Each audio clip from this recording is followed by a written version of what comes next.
storm that Jackie's about to throw at him here. Has some good anti-air buttons. We'll see how Abyss approaches it.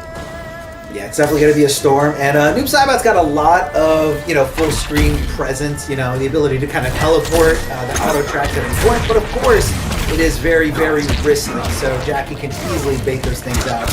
Big super jump over the other side, and Abyss challenging here, not sure what Hijinx was going for afterward, possibly a poke of his own. Here goes that down blast. Good, well, I was going to say good patience until he got hit by that down one check here. Yeah, he's actually been really patient out of the gate so far, has Abyss, and it's netted him an awful lot of damage. Has been one or two solid reads, and he's done a couple of things. He's played this nice and slow. Now that he has a health lead, right? But early on, he was actually a little bit more aggressive and just trying to close the gap and get into a range where he can potentially set up a whip punish. He's played this so smart early on, and he just got the tech. Oh my goodness.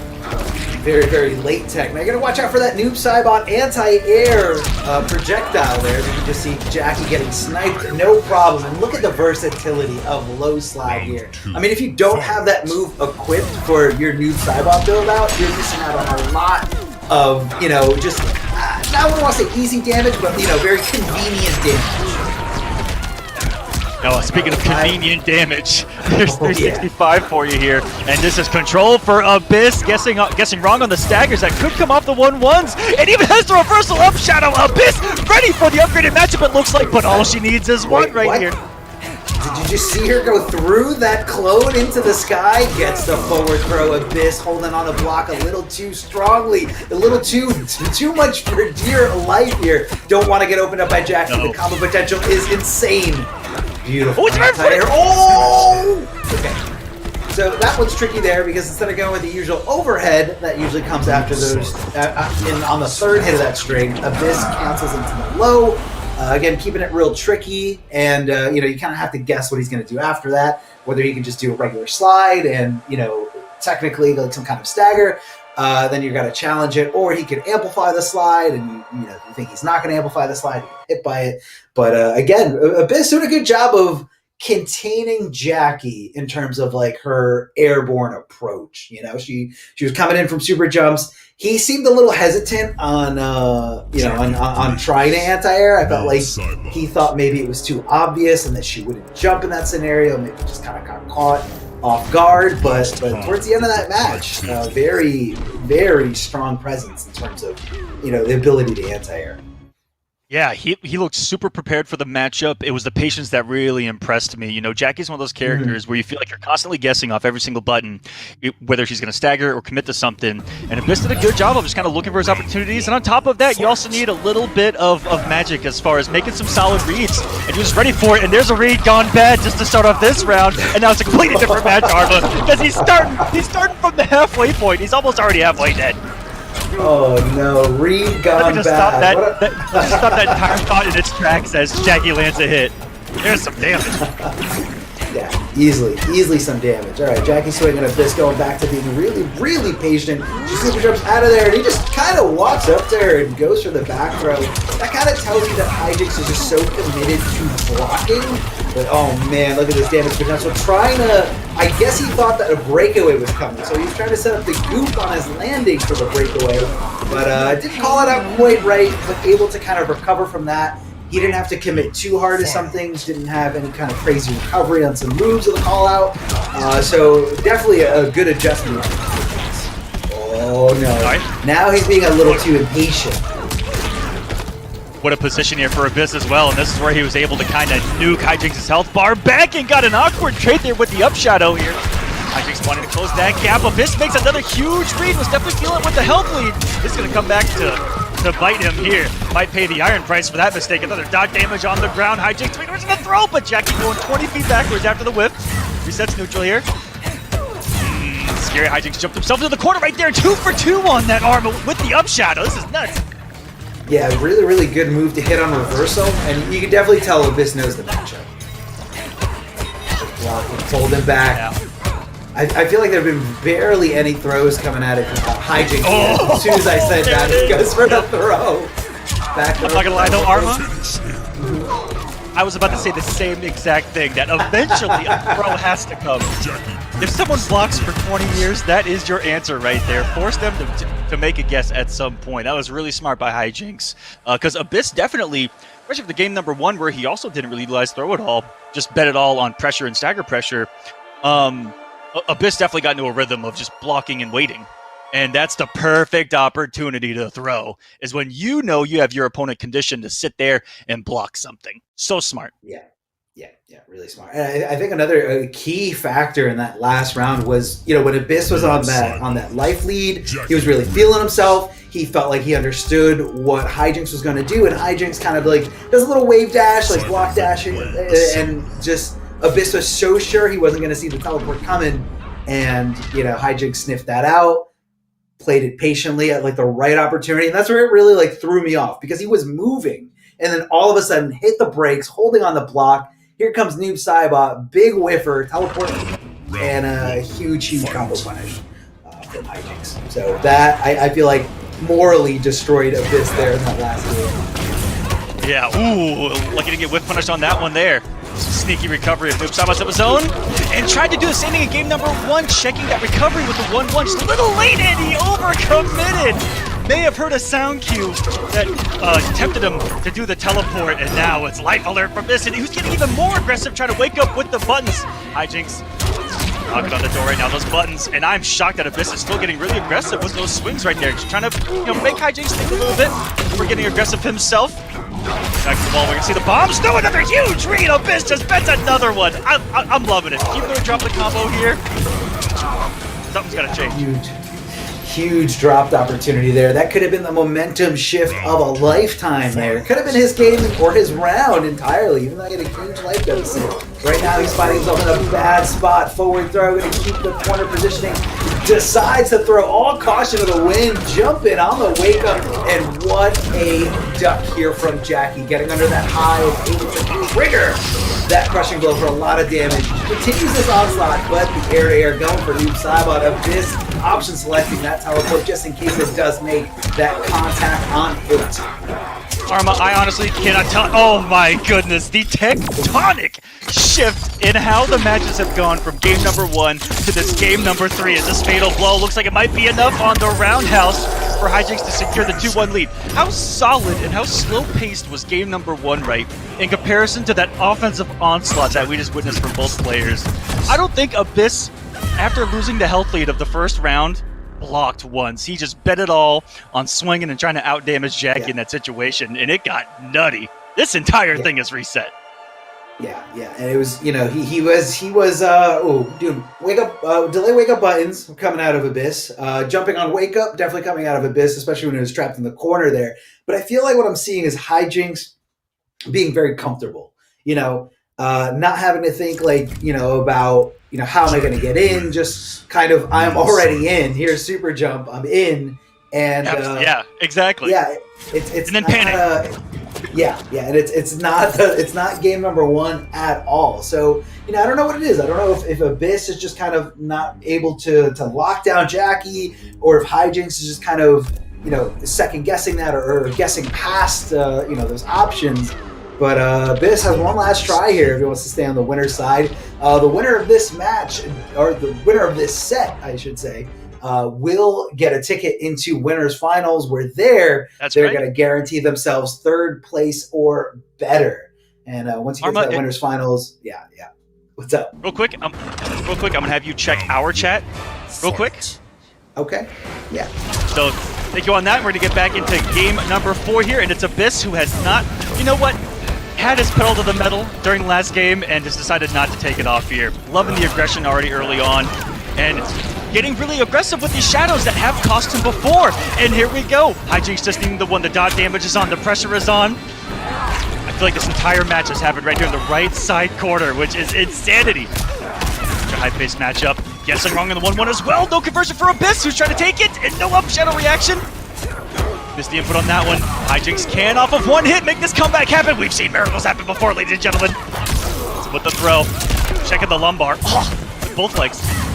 Patience just misses the punish on the roll right there, and Abyss has been crisp on those anti-cross-up, leap-up shadows. So smooth. Beautiful. Has a great position here too. Can we get a game 5 out of the gate, chat? Can we get a game 5 out of the gate? Oh, I'm so excited. Let's see if we can get there. Another savage swing by Abyss, just making the right read in the pressure of Jackie. Sometimes that's all you need, ladies and gentlemen, is just waiting for her to stagger, be right, and then swing yourself. One of the big options to have against her. There aren't many options. I'm not going to sit here and tell you there's a billion, but that's one way to approach this, and Abyss has done really well. The pressure is still on, though. Making a wrong read there. Lucky that Hijinks only committed to the down one in pressure and gonna get a punish to the throw attempt. All of that early conditioning by Abyss is paying off right there. Definitely got him to throw, and he has been blocking all of this pressure out throughout the entire round. Even got him with the up shadow. Abyss is on one shadow from setting us to a game 5 right there. Can you guys tell I'm hype right there?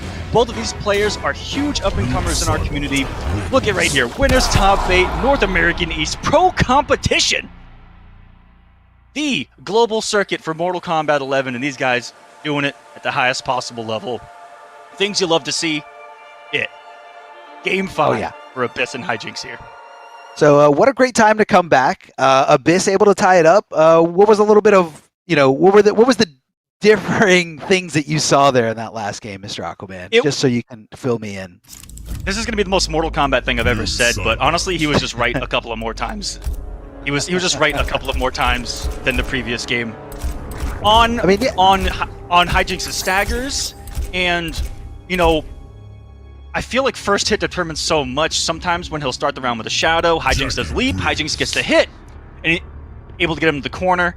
And I feel like that's what Hijinks has been needing to get in this, has been that first hit and having a health lead, because that's gotten Abyss to get even crazier. So here in a game 5 situation, I think that first hit's going to be crucial, and whoever's back is to the wall might be losing this armor. I mean, it's a very bad spot to be in almost any fighting game. Back up against the wall limits your mobility, and makes it a little bit easier for your opponent to kind of guess what you're trying to do. No way to really walk back. Some characters can kind of jump out of there or teleport out of there, but for the most part, being in the corner is not a good look at all. Ooh, all right. Game 5 situation. These guys want it, like we said before. Newcomers here, faces that we're not super familiar with in terms of being in the top 8, but these guys have definitely put in their work. Very talented players nonetheless, and they're trying to take it all the way. They're trying to take it all the way here, trying to get into that winners finals to secure top 3 or better. Characters staying pretty much the same here, so let's see what kind of setting are we going to be seeing in, what kind of character are we going to be seeing in our winners finals for tonight. Now, I'm seeing a lot of slow pace here. Reminds me a lot of game number 1, Mr. Aquaman. Yeah, that's right. These guys are, now that they know they both only have 1 life to live. Oh my goodness. You know what? Let me just stop that trade in its tracks as well. As we start off with 2 haymakers here in a game number 5. 300 damage plus for each to start us off here. Both completely neutral. This finding himself away from the corner here. Hijinks with his back, and neutral's completely reset here back to mid-screen. Really smart early cancel by Hijinks to avoid the up shadow. See how that mind game progresses here. Big damage, full screen for Abyss. And I like that. Those early oozes to bait out those up shadows. Good mind games being played here. Just kind of walking himself through there. Right there. That was scary armor. Lots of mids coming your way from Jackie. She definitely has, some of the best in that department. Very, very good moves to challenge with, not only because of how fast they are, but the reward that she gets for it. Able to confirm here into Fatal Blow, and I definitely agree with that. Use the resource, get the round when you can. Only 1 round left to go for Hijinks. Abyss, you gotta kick it into high gear, man. You gotta do it right here, right now. Next 2 rounds, gotta go for you. Trying to get Jackie to do something here. He's kind of like faking some kind of movement. I think he's trying to bait out Jackie into super jumping so he can hit her with the anti-air, but this time able to challenge at the perfect opportunity, confirming into the teleport, and there we go, not dropping the combo. Good damage, man, 43%. And hey, remember on Jackie, that's a little bit more. She does have a little bit less health. Does get the back throw. Good Oki for Jackie's position here. And just straight flossing. And with that kind of health lead, this throw not the worst thing to eat. Yeah, these throws for Abyss right now, he's like, you know what? I'm perfectly content with eating these. He's off his Fatal Blow. Yeah, she's gonna do some big unbreakable damage if I'm wrong. one away from taking it, and he's all on top of that, Arma. This has been a no-fly zone as we go to final game. Final round, game 5. Here in the pro competition, NA East. This is just the first match of the night, ladies and gentlemen. There's West on top of this. Tons of Mortal Kombat. Oh yeah, so much. This is literally the first set of many. And Hijinks going right into it. Hijinks overcommitting here, not anticipating that forward roll. And because of that, the recovery ended to his demise, but able to challenge here with some forward 3 action. The mids for days coming out of Jackie. And Abyss trying to calm down, trying to, set the tone to his favor, trying to relax, trying to get Jackie to super jump on Hijinks. Not biting, never mind, he did it, but didn't get anti-aired there. Double check from both sides, does trade.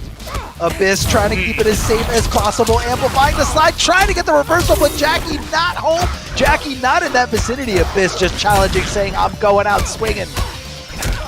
Oh, this is where throw gets really scary. Abyss calling it out, and I can't believe that the one up shadow in the final round was the one that whiffed here as we're in double life territory. Why not? Why not? Just why not? At that point, it would have got you the win, if not very punishable at all from that distance. Trying the anti-air. This is so scary. Jackie trying to get over the things. Oh no, Jackie making the connection here. Oh. I cannot believe it. There was a lot going on the screen right there. A couple of things with both players, and it was Hijinks that found himself in the position at the end to get the punish, to get the victory here, and to stay on the winner's side. What a nail biter. What a set, man. Down to the final game, final round. They were whiffing all over the place. Noob Cybot's just trying to anti-air Jackie, and she's like stopping the trajectory. It was just all over. It's like Jackie was playing like some kind of platformer. And then, just whiff city there at the end. There were Jackie so many mind games right there at the end, too. I honestly can't believe that Hijinks jumped again. Abyss had just done an up shadow. It had just barely whiffed, and then Hijinks was like, you know what, I'm just going to jump again. And Abyss overcommitted to the string in that situation, and it came to that one little mind game right there of Hijinks, to me, making a really ballsy decision to jump again after a whiffed up, again, the up shadow almost got him on the leap cancel, and he just jumped right at him again. So good stuff to both, but that could have gone either way. That was awesome. Yeah. That was awesome. But Hijinks does take it, and Hijinks just incredible play there. You saw adjustment throughout that whole set. And, Abyss was doing a great job, too. But, again, for all you Abyss fans out there, I know everybody's rooting for your boy. Still going to be in the lower bracket, or in the loser's bracket, however you want to call it. And so, not the end of Abyss's tournament life, but he is one step closer to being eliminated from this tournament. And if you guys peek down at that lower bracket, it is not fun. There are two really specific, really, really tough opponents down there. And I don't want to be anywhere near there.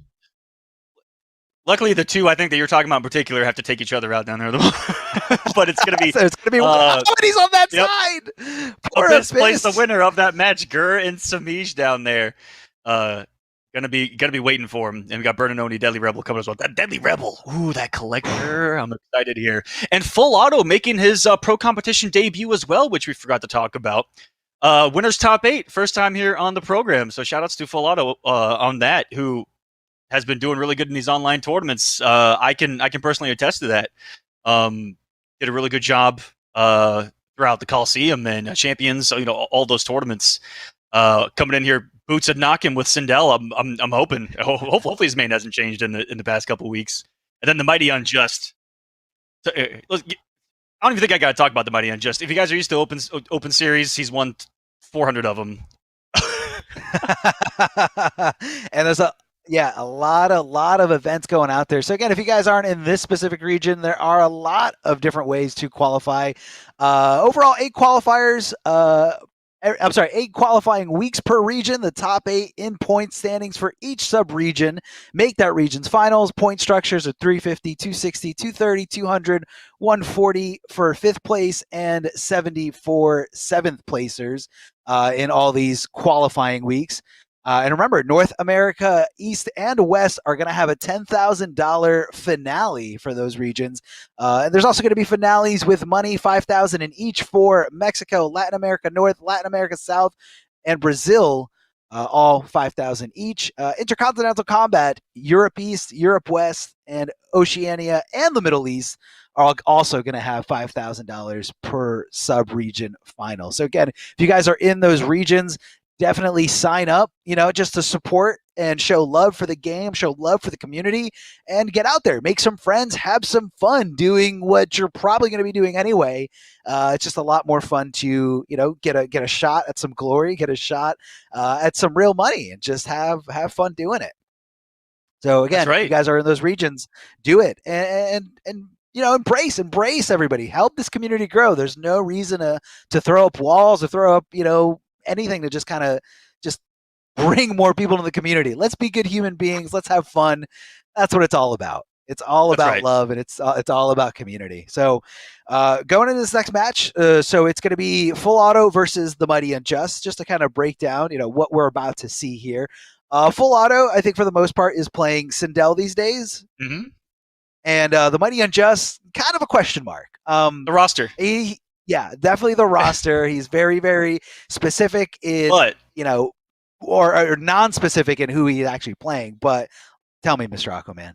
It's all about who he's playing and the character that they're playing. Unjust is one of those guys that just he'll look at things differently than some of us. He'll look at a problem and be like, what's the answer for it? And he doesn't care what the answer is. He'll use it. Yeah. He's not shy to counterpick you, and he's not shy to find out what you personally don't like and use that against you. He's a little bit of a savage in that regard, but that's why he's winning all these tournaments.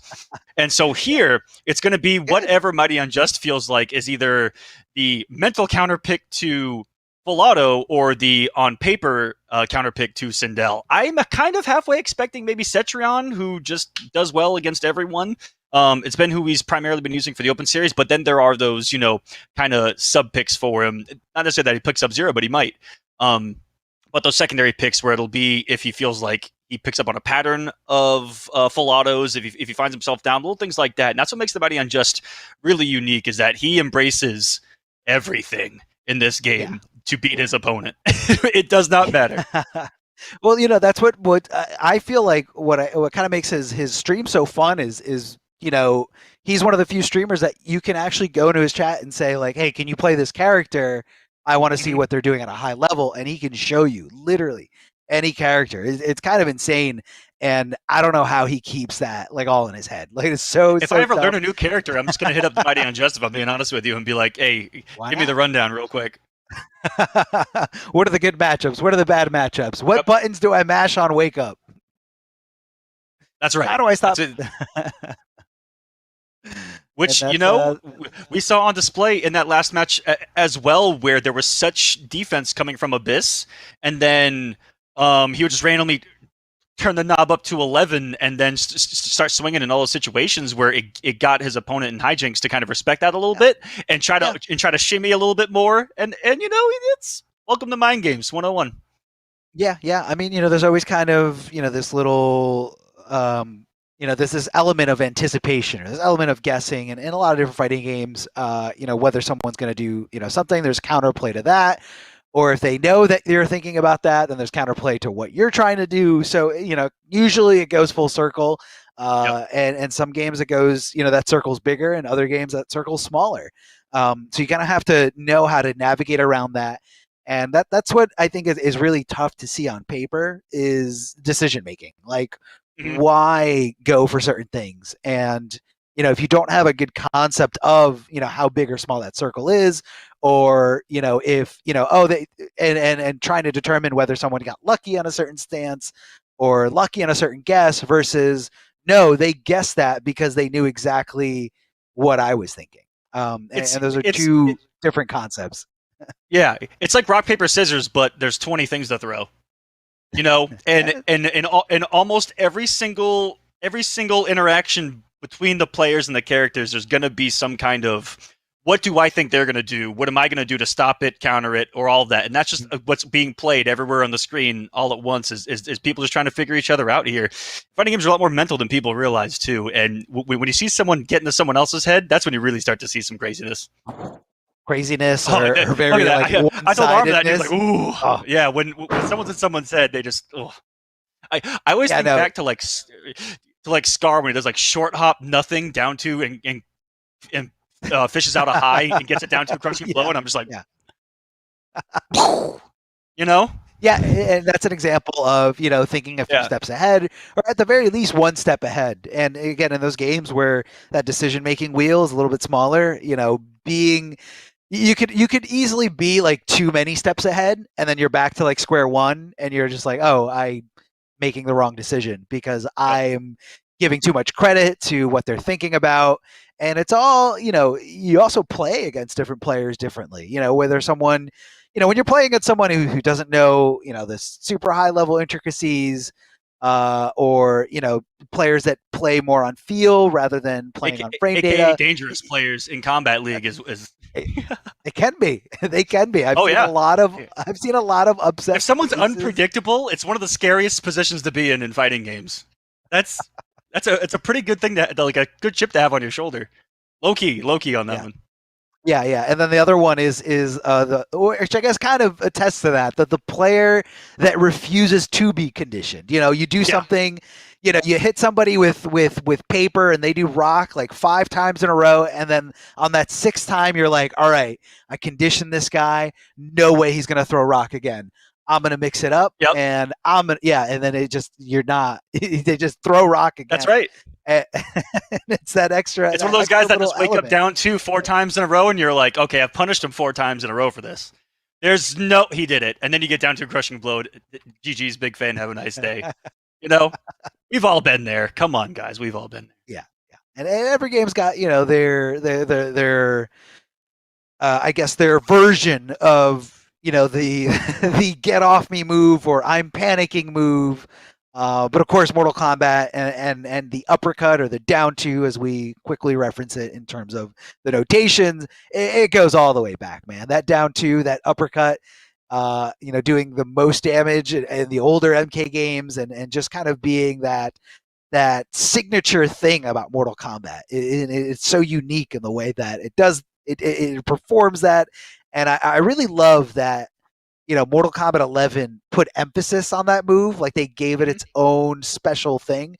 Where I feel like outside of just anti-airing, like down 2s didn't really do anything in MKX, or even MK9 for that matter. Like it didn't mean the same thing that it does now. Now it didn't have as much of an impact. That's for sure. Yeah, now you can literally like make these crazy comebacks or like delete somebody's health bar just because you had that perfectly timed down 2, whether you were mashing it or whether you were purposely sniffing out a high or a throw. Either way, the result is the same thing. You see the crushing blow animation, your fist going right through their jaw, and you're like, okay, now it's party time. They don't have breakaway. I can do so much damage. I've got fatal blow. The sky's the limit. And it's really cool to see that the team kind of came back, to give kind of a little bit of like a throwback to the old MK days, or the old MK games, I should say. And just we're also a couple uppercuts and you're dead. Yeah, easy. They did so much damage. If you go back far enough. Yeah, if you go back far enough, jump a couple times. Gone. Dead. Beefy damage back there. Guys, they are setting up the next lobby. So we're just waiting for the next lobby to get together so that these guys can play.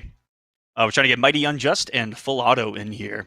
And on the bottom, I just looked at the bracket. I just want to see. I see Burning Only versus Deadly Rebel. A couple of character specialists right there going at it, which has got me really excited as well down there. Yeah.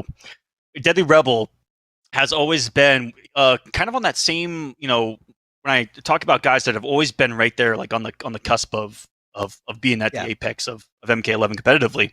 Deadly Rebel's been there for a while here in North America, and when I saw his name in here, I said, "It's one, it's about time, and 2, it's one of those, really proud of him. After putting in all the work, getting a lot of 9th places, Abyss in there, Hijinks as well."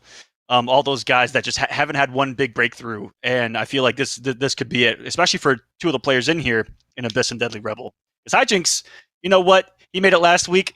He's a veteran. I'm not even going to talk about him.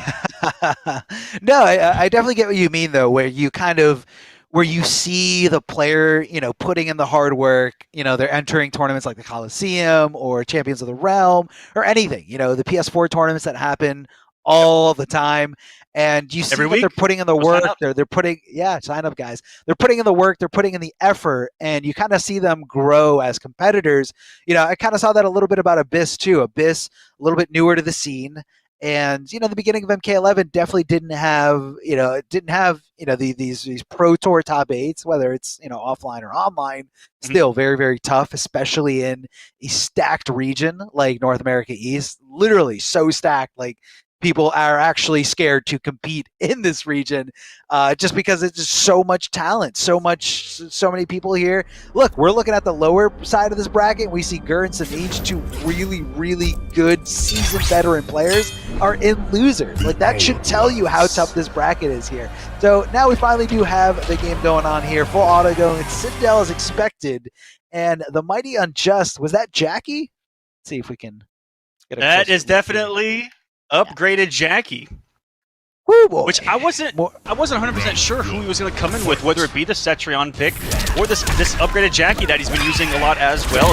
Every time he runs into a certain few players, Arma, we see this Jackie, and guess what? I get to make a mental note now that this is who he either likes against Full Auto or Citadel. I mean, right now it's not happening. Right now it's not working. This air whip. But is it the right pick? Is the question right now. I love the throw mix here from Full Auto, giving up the corner positioning. Okay. Flawless.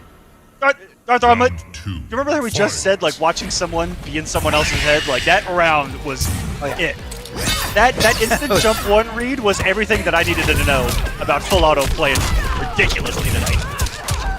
So on point, but hold on, can we turn this completely around? Tries to go for some mids to put herself at plus here, but instead Full Auto challenging perfectly with the delay wake up, tries to neutral jump, tries to get crazy, double overhead, very, very, very unsafe. So if you guys can see that combo, that is what Full Auto is risking every time he goes for that air whip, that air whip. It does hit as an overhead, so it is very tricky. She can cancel, jump in from it. So it's again, but super duper risky. And Mighty Unjust showing in full fashion how to do it. How's he coming back from getting flawless in this first round? Tries to use the dirty mattress, and look at that conversion. Short-term memory, it never happened. That flawless victory in Mighty Unjust's mind never happened. It didn't exist. Full Auto hits the forward throw here. Oh, and at the crushing blow on it. This is definitely doable. Fatal blow is in play. The Screamer about to play. He just reacts with the fatal blow. One hit to determine it all here. Less health. She has less health, so it could be very close. It hurts. Yeah. No. This is good. I think she's good.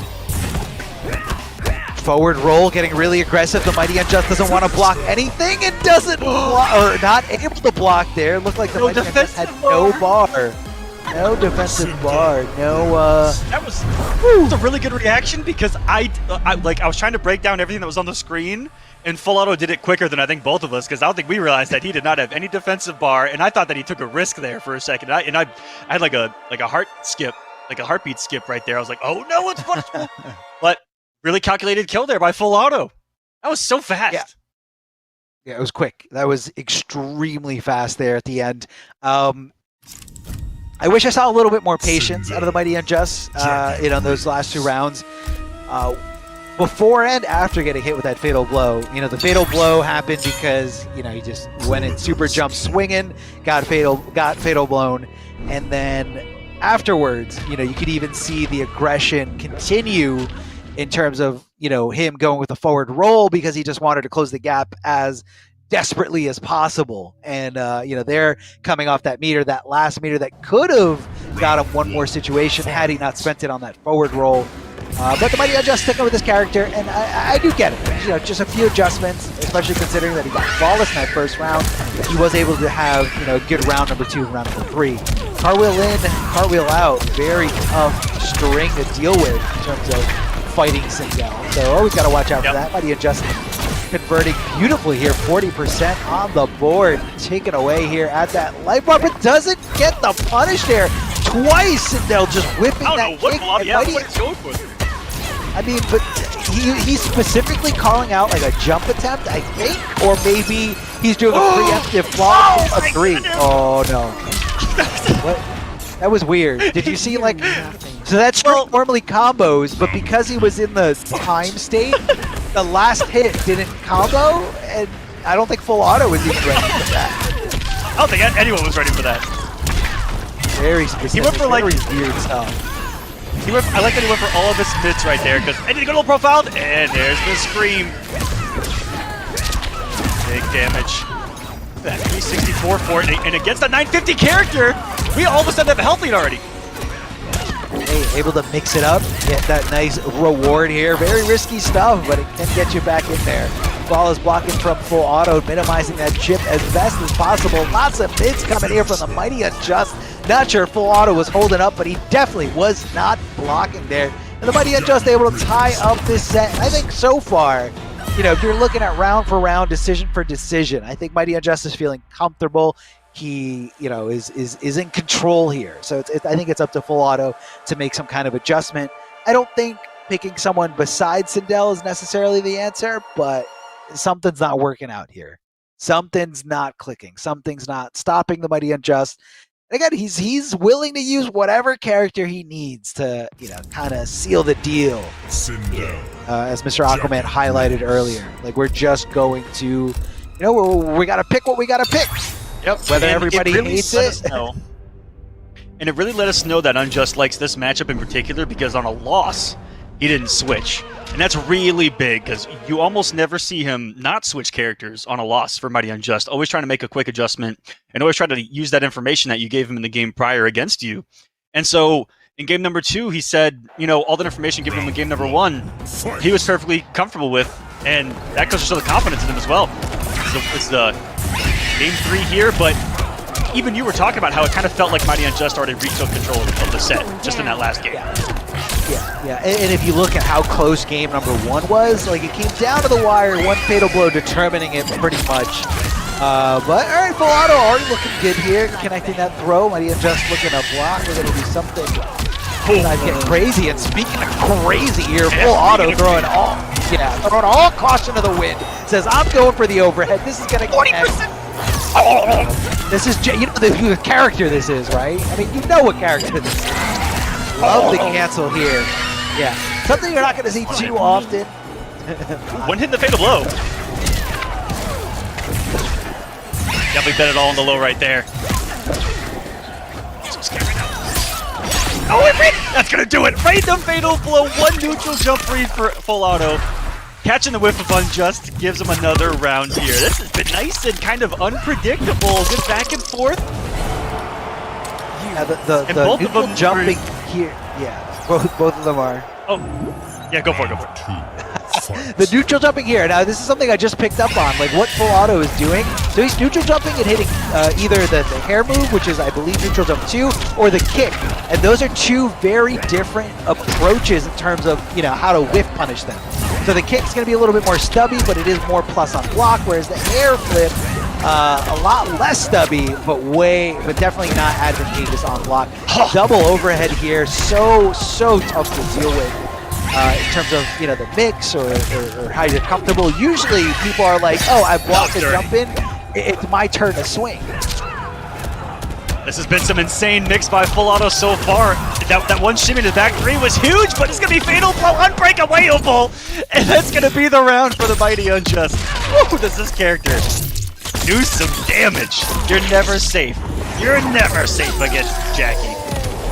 You could have Sindel's, you know, size, I don't even know what size, what they get, size 9 stilettos down there, coming to knock him with the forward 4, but I'm going to hit you one time, and that's going to be the life bar. Nice anti-air by Unjust. That's something you see against Sindel. A lot of people respect that jump kick an awful lot here. And a little bit of unforbidden finish to the string. It's okay, it's safe anyway. Let's see what the mix is going to be for Unjust. Let's the overhead rip. Oh, good throw tech there. Able to challenge, but it looked like some kind of execution error here from the Mighty Unjust. Doesn't get the downward blast. It converts some good damage. Also doesn't get the whiff recovery there from that jump in from Sindel. Very tough to challenge. Again, a good range of those different buttons when she does take to the air. Makes it really, really unpredictable. Nice cancel, fakes to throw. Mighty Unjust looking to throw tech, a throw that never happened. Full auto, trying to keep Jackie at bay, but we all know Jackie is one leap away from making the comeback. Hits the down shot, oh, able to block the down one. No, yeah, he had nothing. Oh, Literally the double down one? Wait a minute, the double down one for the closeout? That's a Mortal Kombat X player right there. I think it was a good decision, and this is why. This is why I think it was a good decision, because of the spacing that he had there on that down one and the timing of when that down one came in contact. Obviously it was the right call, but it is very scary. Like if your down one gets blocked clean, you're usually pretty negative, and Jackie has a really, really good way of checking you with, her mids. Mids are really good. Forward three is really good. So kind of a scary decision there by Full Auto, but because of the distance and timing, I think it was a good one. So you're saying, that means Cetrion's on the screen. Cetron is on the screen. I want to touch on one thing real quick. How savage would it be if that comes back later on in this set to where we see Full Auto, and I'm just making a commentator's read. We're gonna see down one hair flip eventually. I'm just gonna put it out there. Down one hair flip. It could happen. It could happen. That's the mix-up when you implement multiple pokes into your game like that. I've been there, baby. It's very, but very... there's a different monster on the screen for Unjust. A completely different monster. Yeah, this is a more of a passive, laid-back, more zone-heavy thing. Cetrion, well, she does have a really, really good teleport that can get her in, instantly or away instantly. For the most part, she's going to be trying to set up, some builders. Oh, beautiful, flawless block up three there. That was gorgeous. Full Auto showing off here, who's on match point. And just done a good job of blocking the mix-up off the jump-ins too, and I like the adjustment in the last game by Full Auto to do nothing and then throw a mix-up, and it started working. He's on Chip's territory here. Those kids waiting too crazy or too slow. That fatal blow's ready for Sindel. Sorry for Cetrion. Oh, good block there. Good block from Full Auto. I mean, knowing that fatal blow does track, knowing that it was more likely going to be, the route that Mighty Unjust was going to go with, because he understood the resources that were available, understood the situation. So, again, pretty predictable here. During the tornado, restanding Sindel, hitting her with those mids. He thought throw was coming, but the next one was the throw, which he didn't see coming. So Mighty Unjust in a really, really good spot here. With the health bar, though. Two little resets right there.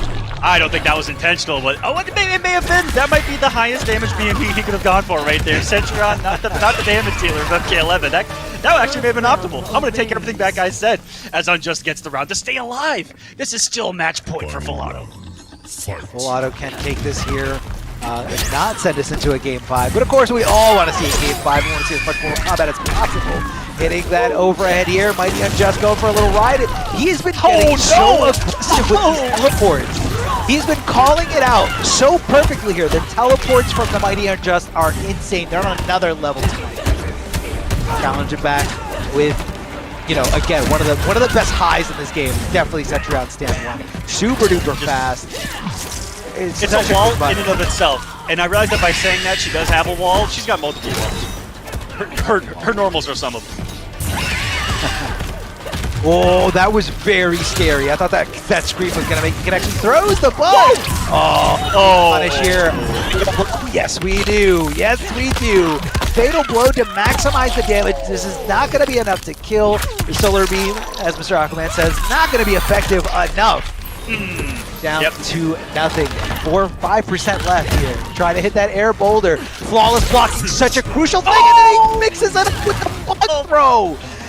Oh, he mixes it up with the for the timing on those two different things. So different. I mean, you get into a rhythm, you think Cetrion boulders are coming, or you think air lasers coming, and then all of a sudden, any of those options, and then all of a sudden the Mighty Unjust goes, no, I'm going to do none of those things, and he didn't see it coming.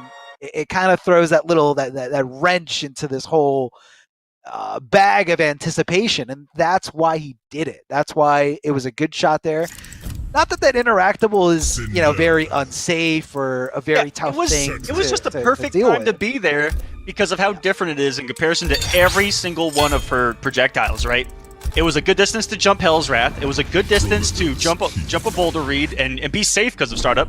It was a good distance to jump and read ground pound. I think that was a good jump. If I'm being honest with you, it just happened to meet something that was completely unexpected, and now is probably giving birth to a chitin. That's it. Well, meeting its destiny here. You know, that's where it belongs. Mighty Unjust helping just a little bit there. Trying to throw that boulder, and look at that mobility from Sindel. Like, even though that move is super duper unsafe, it gets her from point A to point B so quickly. And here comes the screen crushing blow. Lots of damage, trying to get the momentum on his side. Good block of the overhead from the Mighty Unjust. Hitting it perfectly here, challenging with some down ones, faking the throw, and full auto does guess right, able to jump out of a bad situation, trying to mix it up here, and the Mighty Unjust textbook punish coming out of him. Cetrion, so insane right now, so insane today, but full auto still trying to hold on to whatever little life we got here. Oh my god, Hitting it all too! What a call out! Unjust has been so good at reacting to those cancels, and this is gonna be awful close.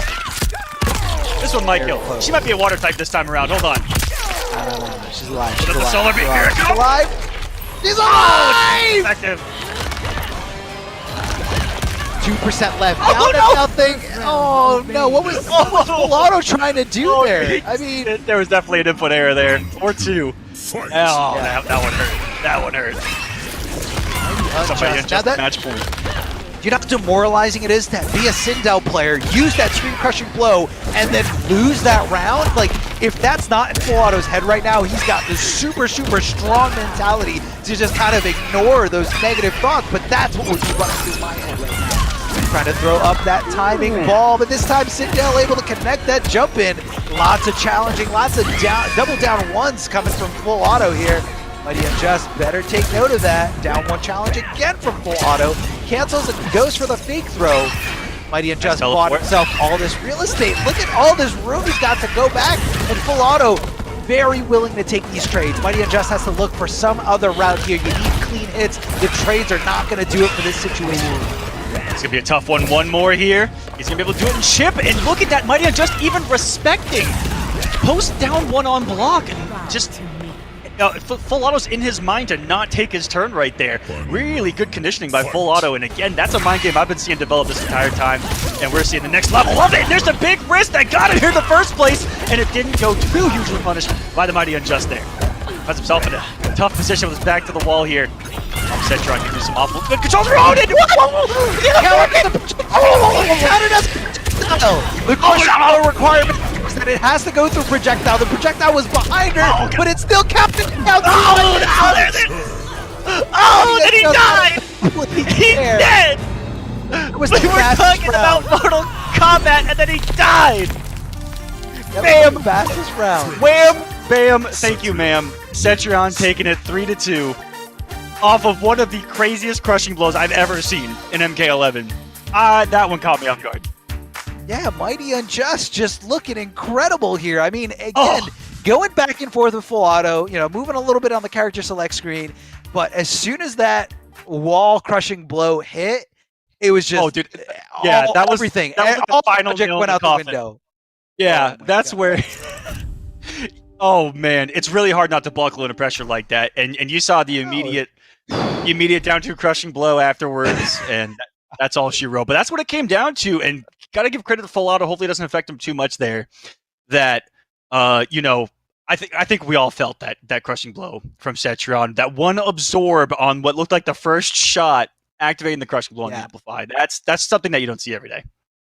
No, it was such a weird exchange, or like a weird interaction, you know, between those things. Because, like, you know, the way that I guess that crushing blow is designed is it's kind of hard to you got to kind of anticipate projectiles, but you know, I think it was designed with the anticipation of like a traditional projectile, like, you know, a knife throw, or, you know, an ice ball, or, you know, and the wall is supposed to go through it.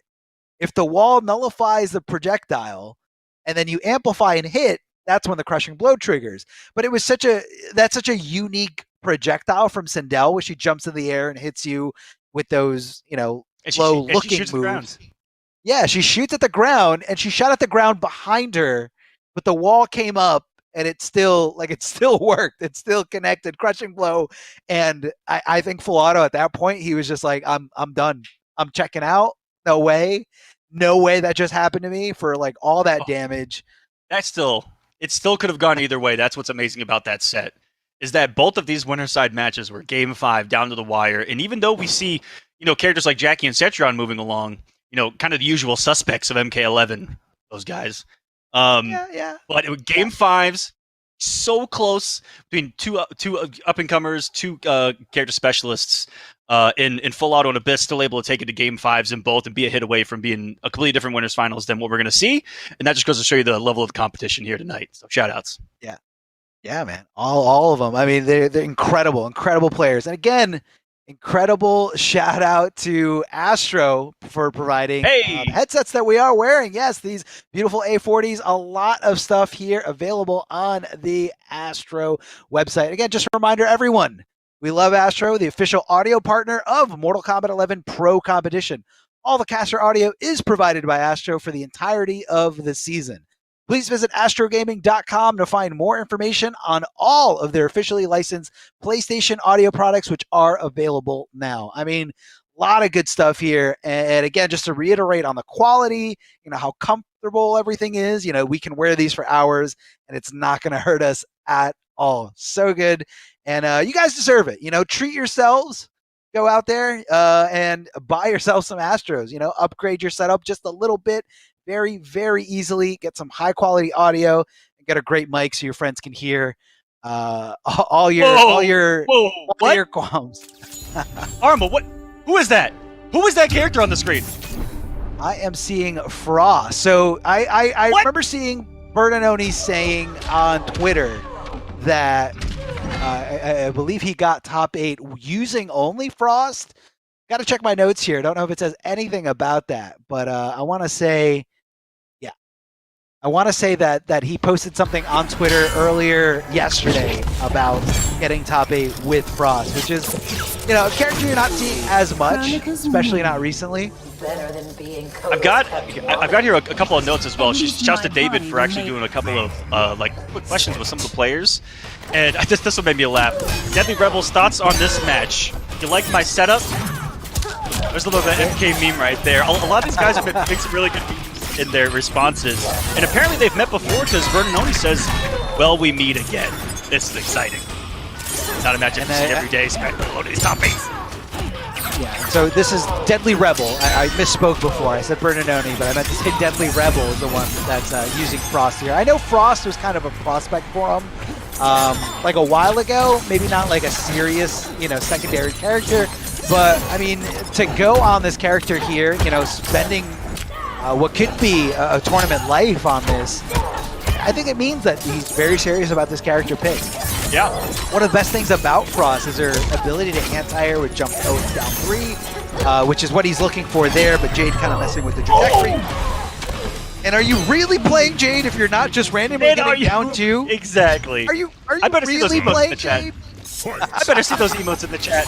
Y'all got them? Let us know. And for Rebel, this is almost, if you look at the way that he's always approached a character like Collector as well, it's no surprise that he's found another home in Frost. He loves putting things on the screen as well, whether it be the auger, whether it be the head on the ground, and the vast amounts of huge arcing projectiles. That sounds like the way Deadly Rebel played Collector to me, who was more of a spare change main than anything. That's why I say that. I think he likes long-range normals as well, whether that's, Frost down 4. Who doesn't, baby? Yeah, I know that. Good conversion here from Bernanoni, just kind of trying to maximize the damage. And speaking of damage here, nothing you're going to do about that situation. Here comes the crushing blow. Frost down to pretty much nothing in the air. Tries to break away, but definitely not going to mess that up. Bernanoni, and I love that he kept it nice and simple there at the end. I've seen a lot of people drop a lot of combos, whether it's in Combat League or, top 8s. Just keep it simple, know the situation, and that's what he knew. He was aware of the health bars. He wasn't like, oh, this might not kill, or, will this kill? Very confident that she had absolutely nothing left. Kept it simple, dash up, down two. That down two reaches from so far, has such a big hitbox. No way in hell that was missing. No way. So both, it looks like Deadly Rebel's sticking with Frost here. And I don't know about that one. Yeah, he's got nothing going there in game one. All those heads he put out is with this cryogenic. I actually forgot the name of the special. I'm about to look at it here as it comes up. But the cryogenic crown. Every time he put that out, I feel like he got punished for it. Like it had so much recovery, and Burning Oni's aggression in those moments were really smart because if you think of a setup character, it's that time to set up that he hasn't gotten on hit, so we try to set it up in the neutral, and in the neutral she's gonna be really negative at all. I'm leaving. Yeah, see you later. Never mind. See you later. Pack throw here. Okay, Burning Oni continuing this onslaught with Jade. Trades are definitely not going to be in Frost's favor.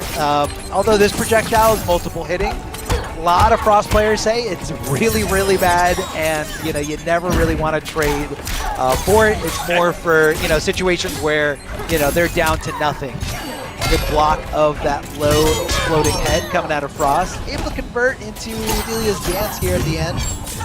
Ooh, tries to get the up three on the recovery from Frost. Frost able to launch here thanks to that crushing blow. Gonna enhance this combo ability with those augers. Ducking right under, but the bomb there from the head. Able to, kind of cover all her bases here. Keeping Jade in the corner. Jade go for the interactable. It just is poised right out of there. Ooh, maybe that doesn't count as a projectile. I know that Jades don't like this because of the ice bomb, but does the cryogenic crown not count as a projectile as well? Could be a difference maker here. You haven't seen a lot of glow from Burning Oni at all. No, I believe the bomb doesn't, but I think the straight, that counts as a projectile. We just saw the purple stuff going right through here. Both players down to absolutely nothing. Trying to just... Oh, that was a good call out. That was a galactic brain. Possible reaction? Possible it looked like it was a reaction, but how cool was it that Burning Oni used the stage to traverse that entire map multiple times, and for Rebel to call that down was pretty cool. My man got mobile. Yeah, no, it was definitely the right call.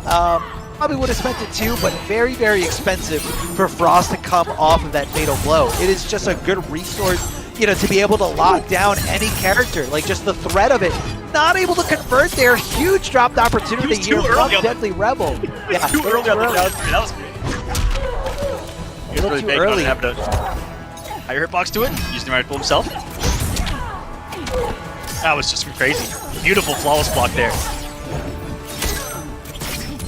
Multiple times the Rebels saw a couple of whiffs in front of him that may have been back twoable, but he's been reacting. Oh no, with the down 40, misses out another punish opportunity. Now he's getting those shenanigans going, Arma. Those cryogenic crowns. And I'm waiting for one setup to work before I pop off. Usually when it works, it's kind of like a snowball effect. Not to dive into the frozen aspect of her, but it's very momentum based. Once you get it going, it's she can kind of play against you trying to avoid the head, and a lot of it starts off from like the throw setup. So that's kind of why Burning Oni's just staying away from her, staying as far back as possible to try to get. Oh my! Did you look at this? There's 4 seconds left. 4 seconds and it would have been a different story if he hadn't closed the gap, and that was just some extra pressure alone. I haven't seen if Burning Oni brought Delia's dance or not. I've only been looking at the cryogenic cross the entire time, and there's the down 3 put in some work. Yeah, no, he does have that. Want to quit here. He was using it a little before. Down 2, but looks like he opted not to go for the crushing blow, or I don't think she actually used it already.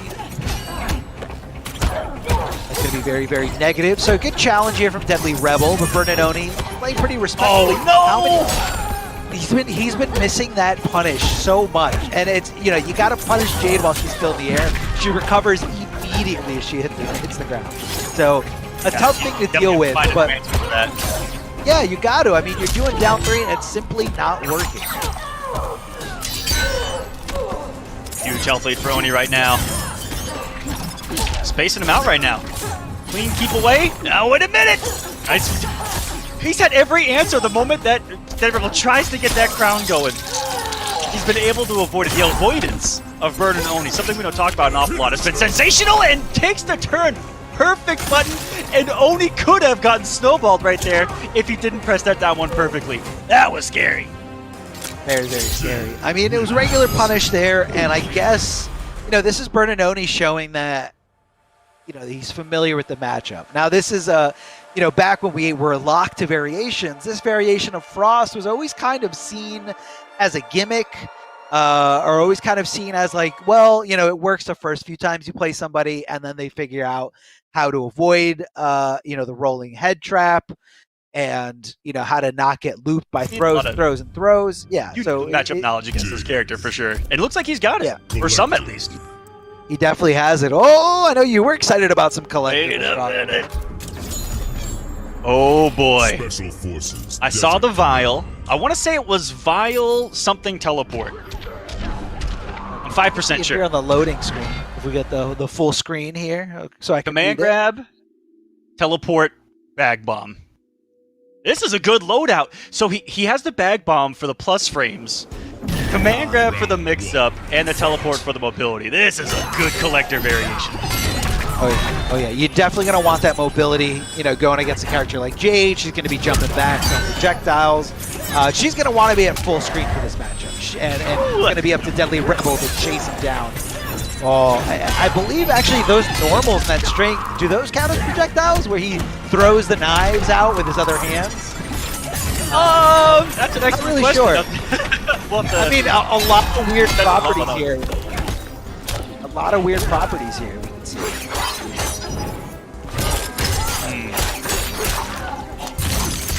This is a tough comeback for Collector to try to make right now. Well, I've seen crazy things out of Rebel, and he jumps there into the glaive. Match point now for Burn and Oni, who has had some destructive tournaments himself of late. Ever since Ultimate dropped, Burn and Oni has had that dance equipped and has been putting in work. I want to say top 8 the first tournament after Ultimate was Burn and Oni. I think he won it, actually. That was a while back. Not surprised. I mean, this is a good player all around. What you're seeing here from Jade, you know, being in the top 8 for this extremely stacked region is insane. Oh, here comes the big boot. That was actually a big punish coming out of Collector. A lot of whip recovery from Jade. Goes into Delia's dance, but looked like Deadly Rebel taking to the sky and not really anticipating it. And that's going to be the punish. All those short hops, those universal overheads are all negative enough to get punished on block. Yeah, it's all about having good reactions, too. A lot of people get away with them. That's why you see a lot of short hops these days. Oh, the mix! And a mid-command grab to close out the round. Rebel stays alive. Whoa, that was a cool taunt right there. Okay, Collector. It looked like he went to Shokan stance for a second. It did look like that.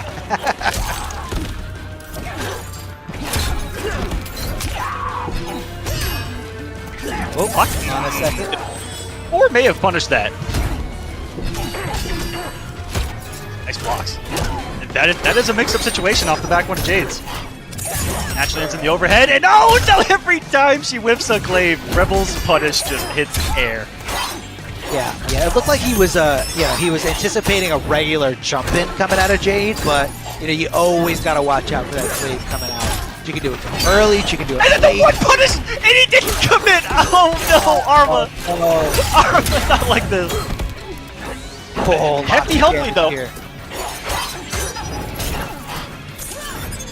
Jail. A lot of short hopping attacks coming from these guys.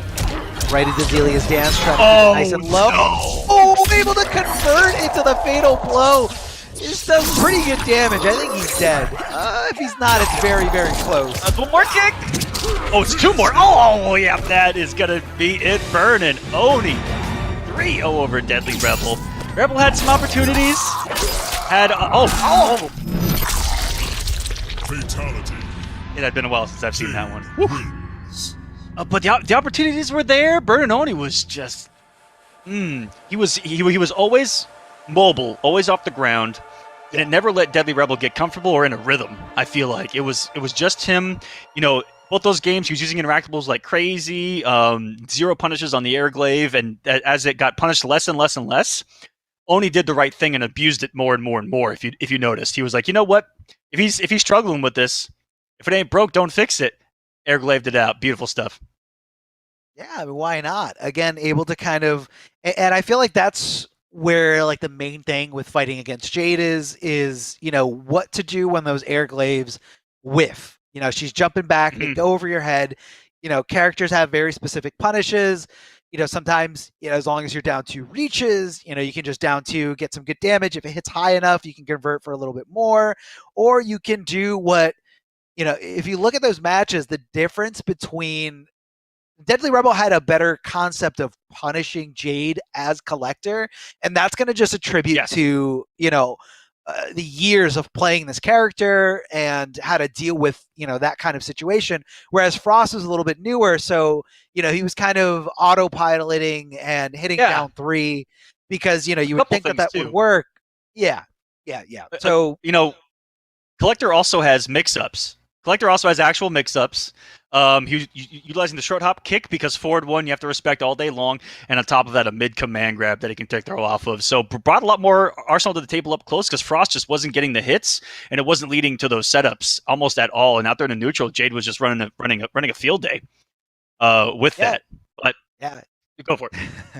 Yeah, no, it was good, and that's what it really came down to is dealing with those glaives. But we do want to give a little bit of a shout out to PlayStation 4. Remember, guys, this is a PlayStation 4 tournament. Mortal Kombat 11 Pro Competition is presented by PS4 Tournaments. Check out the PS4 Tournament Open Series. PS4 tournaments are weekly competitions for all skill levels. Compete against your friends and your rivals for unique rewards.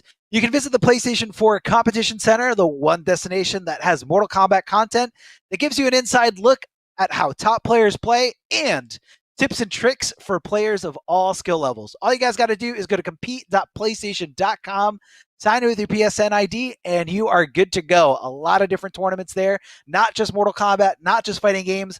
So give it a try, give it a go, and check out what we have to offer there. So going into this next match, I want to say this is probably, if you're looking at in terms of like experience and in terms of like legacy, you're looking at all these players right here. This bout in this first round of the top 8, nothing but history here. Gur coming from Brooklyn, dating his debut in the NRS scene all the way back to Injustice 1. And just becoming a better player with every release of the game, every new game, really finding his footing in Injustice 2. And then you have Samij, who's been around since MKX, online warrior through and through, a machine that can just go through any matchup, understand a machine any situation. Indeed. Yes. Samij.exe, the program, the software invented by NetherRealm to destroy us all in these games, is Samij. Secretly, that's just a joke, guys. He's not actually a robot, but he plays like it, and that's why we call him it. On the other side, we got Gur. Jeez, And I don't think I need to even talk about Gur. You guys know Gur. This is my billionth Veteran life cycle. in his own right. Ugh, that sounds exhausting. And no surprise that these two players, these two legends of the NRS community, going at it in a top 8 once more. Definitely legends through and through here. Short hop knee coming out of Gur here. Challenging her approach with the down 1. Kyrus has one of the best down 1s in this game. 6 frames very fast, and got some pretty good recovery here, even after the most recent patch. Tries to hit her with the mid here. Here comes the command grab. Speaking of mids, Kyrus' command grab does head it as a mid. And if you carry him all the way to the corner, you get that extra little damage boost. Trying to just kind of keep... This is the Gur tactic right here. Oh yeah. Complete control here. Throwing up the clones just in case she gets past the quicksand or that magnet sand that you see there on the ground. And you can pop it in B+, or you can teleport for mobility. Oh no. He jumped back it up! Surprised it didn't, okay. It didn't mess up his combo. It not didn't at mess all. up his combo at all. He's probably labbed that. That's absolute savage. Samij probably labbed that. I would not be surprised whatsoever. Gur still takes the first round, though. was awesome, but not enough to secure it. That was really good patience by him to wait out Gur getting the full screen and then reading it with the bomb. That was really good call out, knowing Gur's tendencies as a player. Still not enough though. Gur's rocking this. Oh, hello! There's one you don't see every day. Ready for it? Whoa. Not there in time to stop that throw recovery here, or to punish that throw recovery, I should say. Hitting him with a tick throw, regular mid, right into that mid command grab. Passy trying to get past these sand clones, past this trap. But Gur is just saying, no, you're staying here, I'm in control. It's very, very scary when Gur is in complete control there. Just kind of stops your approach, all these obstacles in your way, the low sand hitting, you know, when you jump. Very, very scary stuff there. Breaking away, and Samij with a good call out, able to dash forward to get some good Oki setup. Not committing to the low gunshot. Yeah. Final round. I don't mean to put Gur on blast here, but he does have a tendency to try to wake up down one and steal a lot of turns. And so I think that was just a really good call out by Samij right there. The string was going to be safe anyway, got the hit confirmed. GG's big fan. Still game one here, and about what I expected. A lot of flawless blocks between the two, and we see so many mind games because these are two of the smartest players in our entire community. Guys that put the work in the lab, and then you see it here on display for us in bracket. And you know, Gur, it's a different way of thinking. Okay, there was a big down two for some damage, but Gur has a lot of methodical zoning to him and a lot of space control where he's thinking about kind of more unique things than some of us other players do.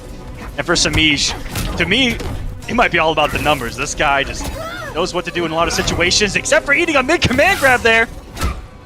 Gur puts up the wall of sand, the plus frames, not falling for the stagger either. That could have been a mid-command grab, but Gur, those down 4 gauntlet checks have gotten Samij to press there. It looks like a couple of times, even got him off the breakaway accidentally. And so for Gur, it's just keep doing what you're doing. He's backing off, putting things on the screen, and up close, he's used a lot more command grab than I'm used to seeing Arma. That's one adjustment I've seen since the last time even we've played, and the last tournament I've watched him playing, is more command grabs. You got a mid-command grab, you better abuse it! I know that game. I think, oh yeah, you definitely know all about abusing mid-command grabs. I think it's because of the type of player that Samij is. He's very methodical, he is very patient.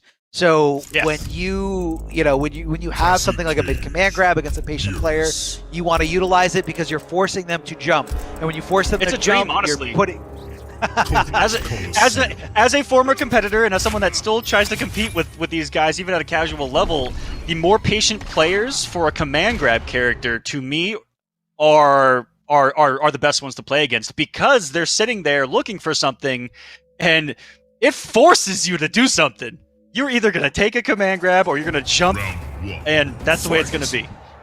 Yeah, it forces you to take a risk, and it puts you out of your comfort zone. That's definitely not the style that Samij prefers to play, so I could definitely see Gur actively thinking, all right, I got to get him out of his element. And again, these guys are very familiar with each other, all throughout Injustice 2, all throughout Mortal Kombat 11 at a high level. Like, these guys train and play and compete against each other all the time.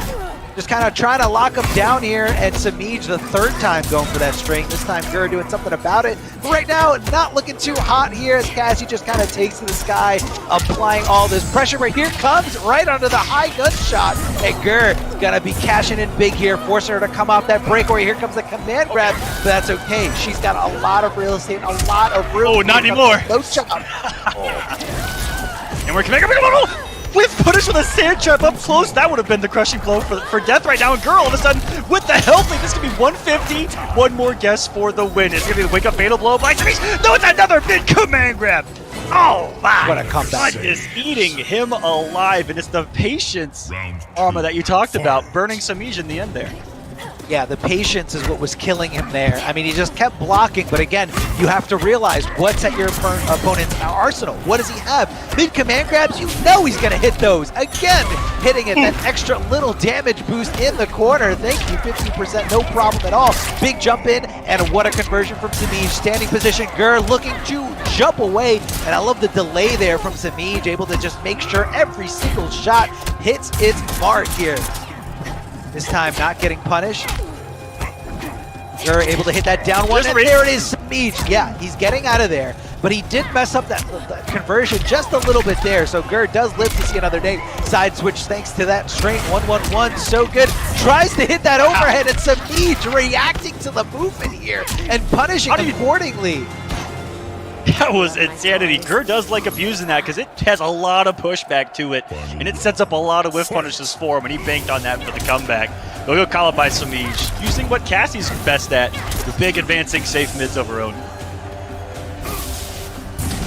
Jumping out of this. This is a tough, I'd say that this is a tough spot for Jackie though, Arma. Full screen against this particular Gearus. It's going to be really disruptive. Put plus frames out there. Then one sand trap giving Gur what he wants as well, which is closing the gap. And now that Gur's utilizing command grab a little bit more, he's scary everywhere on the screen. That's something I've always kind of wanted to see out of him as a spectator of this game. You know, just get up close and personal a little bit more. I mean, you know, again, some people don't like taking the risk. You know, if you're really successful in a certain range, you know, why? Oh, there goes the patella right into the sand here as we're in the middle of this arena of all this chaos, all this carnage, and Samij just adding to that here, trying to make this comeback in this set, trying to tie this up 1-1. A trade definitely in Cassie's favor thanks to that animation of getting kicked in the gut. Oh, tries to go for the interactable. Gur loves his interactables. Keeps himself as the master of interactables. Standing position. Gur decides to block. Good block here. Good decision. Empty jump with a regular throw out of the corner here. It's okay because Gears has great Oki on either side. 14 seconds left on the clock. Down to the wire here. Just hits fatal blow. And of course, not getting punished from that range. But it looks like Gur was looking for some kind of throw in that scenario, and Samij just said, let's go with the regular string. I think that Gur had like back-to-back wrong reads right there, because for one, I didn't see him go for the flawless block anti-air, which I think told me that he was reading empty jump. And then he was, I think, wrong on reading that Samij was going to empty jump throw, and then he did the just jump and string, and I think Gur was just in his own mind right there, right? Thinking ahead, and just being wrong in that situation, because he even got clipped in the neutral there, letting go of blocks. That one back one, just clipped him outright. I think just letting go of block, thinking he was going to sneak a 4-3 or something in there. Really good callouts by Samij. Now, I do have some in the words. Beauty of Cassie. Oh yeah, go for it. No, it was from Gur. Gur specifically. You know, he was asked what he thought about his path. He said his path looks difficult, but before has come with progress. He was very proud that he beat Deadly Rebel because for himself, Deadly Rebel was someone who's beat him in tournament a lot of times before. So he felt really good about overcoming Deadly Rebel in the winner side of today's bracket. But Samij able to kind of just come in here, trying to activate any kind of crushing blow, any kind of resource that's going to benefit him. And Gur not really going with the full string here, just kind of testing the waters here. One little button, hesitation, one little knee. Yeah, definitely hesitation. You saw it there again immediately after on the 4-2 not committing. And there's been a lot of those where, you know, a couple of commitments here and there could have landed up some big damage, but he also doesn't want to take that risk. And that's something you see a lot out of people's, that innate, I don't know, block, like mental block to not want to take a risk. And Samij was one of the first people that I've ever kind of called that out for, because early on in his career, he used to never, and I mean never, take a risk. 0 in one tournament. But now he's gotten a little bit crazier as he's progressed here, and Gur kind of might be catching that kind of fever too, maybe. Yeah, where I feel like Gur is kind of like the opposite of that, where, you know, his beginnings was more of him, you know, playing very aggressive, lots of command grab characters, and now he's kind of learned how to adopt, you know, the opportunities of being patient, when to block, when to try to react. Yeah, I think Adam and Deadshot really changed Gur's playstyle that we've seen kind of carry over here into Mortal Kombat 11, where it's a mixture of aggression with that methodical zoning that happens to be the perfect fit in Gearus here. So it's just a match made in heaven. As Samij just melting this health bar, and even wrong on the mix-up. Hold on a second. Let me calm down and talk about Gur real quick, because Samij just mixed this man to death with Cassie. Whoa. Yeah, he absolutely did. And that's a tough game to come back from. But, you know, like we've reiterated before, you know, these guys are both veterans. These guys have more experience than anybody else in this top 8, so they know how to pull themselves out of this negative mentality, this oh, I can't do attitude, and it's going to be really scary for whoever these guys come across with, whoever the winner of this scenario is going to be, because both these guys are super on fire right now. Gur, not so much if you look at that last match, but he's not too far away. Just a few adjustments, he can kick it into high gear and see what's going on here. Gur did say that Samij is definitely going to be a really tough opponent, but he feels like if he can get through him, he can get through anyone. And that's a really good mentality to have. Everyone here kind of knows just how good Samij is, right? And I feel like anyone in this community, if you feel like you can get through Samij, you can definitely get through anyone. Oh, he finds himself back in this corner. This is where he shredded up last game. Makes one right read, and all of a sudden it's a different story. Samij's back to the wall now. The wake-up buttons. Scary. That's gonna be a knock on the head. Ooh! And how aggressive is Gur gonna be here? It was the faint aggression where he wanted to bait something out of Samij with that forward dash. It's out the sands. This is where Gur is most comfortable. And when I was talking about seeing Gur kind of change as a player, those were the kind of ways of playing that we saw out of his Adam in Injustice 2, where he's putting stuff on the screen and then getting you to do what he wants. And that's what this is all about. That's what this is. Putting the sand traps from full screen, just kind of trying to stop Samij and stop the approach here. Oh, Gur's trying to hold on to this life lead, and that life lead is now going away really fast. No reaction! I half expected a fatal blow right there. I mean, I guess it could have been countered with an aerial fatal blow. Oh, the mind games right now with 2 seconds remaining. 1 second! Oh, he's gonna guarantee it. That was so smart by Gur. Just in case. It was, even though this is gone, that was worth it. I think so too, and I don't know if it was like a hyper read from Samij to not block it, to say like at that point like, oh, I lost anyway, whether I block this or get hit by this, so let me take it so he doesn't have it for the next 2 rounds. Yeah, with 1 second remaining, it probably wasn't the craziest, but the thing is he's got the round, no matter what. I've seen crazier things happen. Oh, the down 4 gauntlets been so much work for Gur here. And that could be the momentum he needs to get back into this. Keep away, look up for that interactable. Oh, perfect range for Samij, who was right outside of it and knew that he wasn't going to get sucked back. This is someone who had to deal with Captain Cold's globe as Catwoman. He knows what he's doing. Oh, Captain Cold's globe. Just keeping you out for days here. That's okay. That's a different game. We'll focus on this one here. Forward throw from Samij has Gur locked here in the corner. Gur holding on the block for dear life, swinging with that big gauntlet here. Trying to get his turn. Good block here from Samij, anticipating that overhead again. That overhead is not playing any tricks on Samij. Most likely going to be due to fuzzy blocking. Never mind. I guess he wasn't watching the low. 14 seconds left on the clock. If Gur can get a throw, that's going to delay so much time, but it doesn't matter. Samij hitting that fatal blow, hit confirming like a machine here. Seeing it hit and going right into a round-winning situation. Now they're going into the final round. No fatal blow for either character. Just going to have to do this the old-fashioned way. Good call there. Gur was about to get his toes checked as well. With the faster option with the down 4. Samij there trying to work through it. Ooh, that would have been a cool little conversion there. The double down 1 pickup. Falls for what could have been a little bit of a shimmy. Could have been a shimmy. Could have been a throw. Could have been a strike throw. Could have been a stagger. And now the health bar melting for Gur. Here's the restand. No defensive options available, and Gur loves those options off a knockdown. And eats another one. The 1-1-1s are tearing him apart right now. It's going to be a big pickup. Wait a second. We have it! Oh! 357 later. Keeping her there, trapping her thanks to that quicksand or that magnetic sand, however you want to call it here. Gur tried to establish some kind of control, but Cassie Cage or Samid definitely looking for any kind of trade situation. That's why Gur's got to connect that low sand, trying to get right on top of her. Oh, the throw tech. Very, very good stuff. Oh my! This is coming down to the wire. Oh my god! Oh, he went for the throw. I can't believe it! He woke up with You can highlight the last 15 seconds and see so many quick little decisions back and forth where they both could have had it, they both let it go. Wow, the wake-up micro Douglas against Geras? Against Mr. I have every mid in the game, Geras?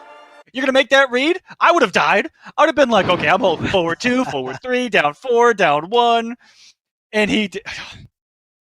No, it was that was good. just a big brain call out by Samij at the end. Big brain. I mean, hey, look, it worked out, you know, in that situation. If Gur went for a mid, you know, obviously wouldn't have panned out, but Samij should have another game to play with instead of Gur. But Gur, unfortunately, will be being eliminated from this tournament. And now I fear for everybody else's life in this lower bracket, because you're going to have to fight against Samij, not only for a tournament life, but for your final tournament life. So this is how the next round of top 8 is shaping out to be. We saw Hijinks taking it over Abyss, finding himself in winners finals, where he's going to be going up against the mighty Unjust, who was able to switch to Cetrion and take it over full auto. And then going down, big shout outs to our fallen brothers here. Deadly Rebel goes down to Bernanoni and thus is eliminated at 7th place. And as we just saw, Gur eliminated from losing to Samij here in the losers bracket. So Samij versus Abyss, and then full auto versus Bernanoni. That's going to be the top 6 here so far. So 2 guys are out. Yes. 5 more eliminations left. But before we go any further, I want to give a shout out to the beautiful merch that we are both wearing here. Yes. So you guys can rep your realm, rep your region, rep your character, whatever you guys want. You know, a lot of different things in this store. All you guys got to do is go to Amazon.com/Mortal Kombat. And let me tell you, this slide does not do the store justice. There's a lot more things there, a lot of different colors, different styles. They got hoodies, they got sweatshirts, green, red, you know, different regions. They got Melina, obviously we can see here on the slide, but they also have Raiden, Jade, and I believe Liu Kang out there. So I might be missing a few characters, but the only way you guys can tell for sure is by going to the website, checking it out. And let me tell you, quality is top notch. I absolutely love this shirt. I don't know about you, Mr. Aquaman. How does that shirt feel on you? Oh, super comfy, and you ain't lying. I just pulled it up, Amazon.com/Mortal Kombat. You guys, that's how fast it is. Just type it in, you're there, and you got the entire wall of merchandise. It's beautiful. Go check it out. That's going to do it for us here. We're going to take our first break here of the Mortal Kombat 11 Pro Competition NA week number 4. We'll be back with some more action, starting with winners finals. It's going to be incredible. Don't go anywhere. More Mortal Kombat to come. Hey, all right, excited to be back on the MKPK. My name is Ultra David, joining Darth Arma here for the next little bit of NA East. What's up, man? PS4 is up. This tournament is presented by PlayStation 4. So remember, guys, Mortal Kombat Pro Competition is presented by PlayStation 4 Tournaments. Check out the PS4 Tournaments Open Series. PS4 tournaments are weekly competitions for all skill levels. Compete against your friends and rivals for unique rewards. You can visit PlayStation 4 Competition Center, the one destination that has Mortal Kombat content that gives you an inside look at how top players play, and you get tips and tricks for players of all skill levels. Guys, it's so easy. All you got to do, go to compete.playstation.com, sign in with your PSN IDs, and then you can see what tournaments are there. But for the most part, yeah, David, everything's cool. We're excited to be representing PlayStation 4. We're also excited to, just see this. Come on, man. You cannot doubt that this is the most stacked region like out there. When you're talking about all the different regions, not to throw shade at any other regions, but it's just a lot of talent is in this densely populated part of the world. And that's, of course, that's stats. I know that you're from that part of the world, so part of me wants to be like, what bias? And I'm from the other part of NA, but also, yeah, you're right. In fact, it's so stacked that some people are trying to get out of that region, you might say. Wow. Whoa. Wow, amazing. We'll get to that later. Yeah. So we've been through the first round of NA East for week number 4. Let's just briefly look in on the bracket. We'll remind you all about what's going on here. So we have seen that Hijinks and the Mighty Unjust will be paired up in winners finals. We've also seen Deadly Rebel be eliminated. We've seen Gurr as well just then. Man, these are some big players for sure, as we were just talking about, right? How stacked this region is. So the next round of losers will be Full Auto and Burn and Oni, and then Abyss and Samij. There are no weak matches from this whole top 8. All of this is going to be sick. It's already been sick. We're moving on though. Yeah. Gotta move on. Gotta, see how it all pans out. And it's going to be incredible to see, how these players, especially like when you get to the next rounds, like how these players try to anticipate each other. And I know everybody's scared of Samij. Like down there on that lower side, on the loser side, you're going to be scared of Samij because he took out one of the biggest names in Mortal Kombat 11 competitive history. A lot of legacy there in that match. And Samij is looking great, man. Like everything's on point, decision making on point, being able to flawless block all jump ins coming at him on point, and that's not an easy thing to do. He's a frightening player for sure, and even before this top 8, he eliminated Biohazard to get here, among others. A couple of other very strong players as well. He got second place at the first one, NA number 1. Obviously, the guy can do it. There's no mystery about that one. So we're waiting for the Full Auto match. We're gonna have Full Auto versus Samij, as we were just talking about. As far as how Samij got here, he lost to Ludi, but then other than that, as we were just talking about, he has been looking fantastic. Full Auto, this is actually unfortunate for Biohazard. Full Auto is the guy who sent him to losers in the first place. He was then taken out by Samij.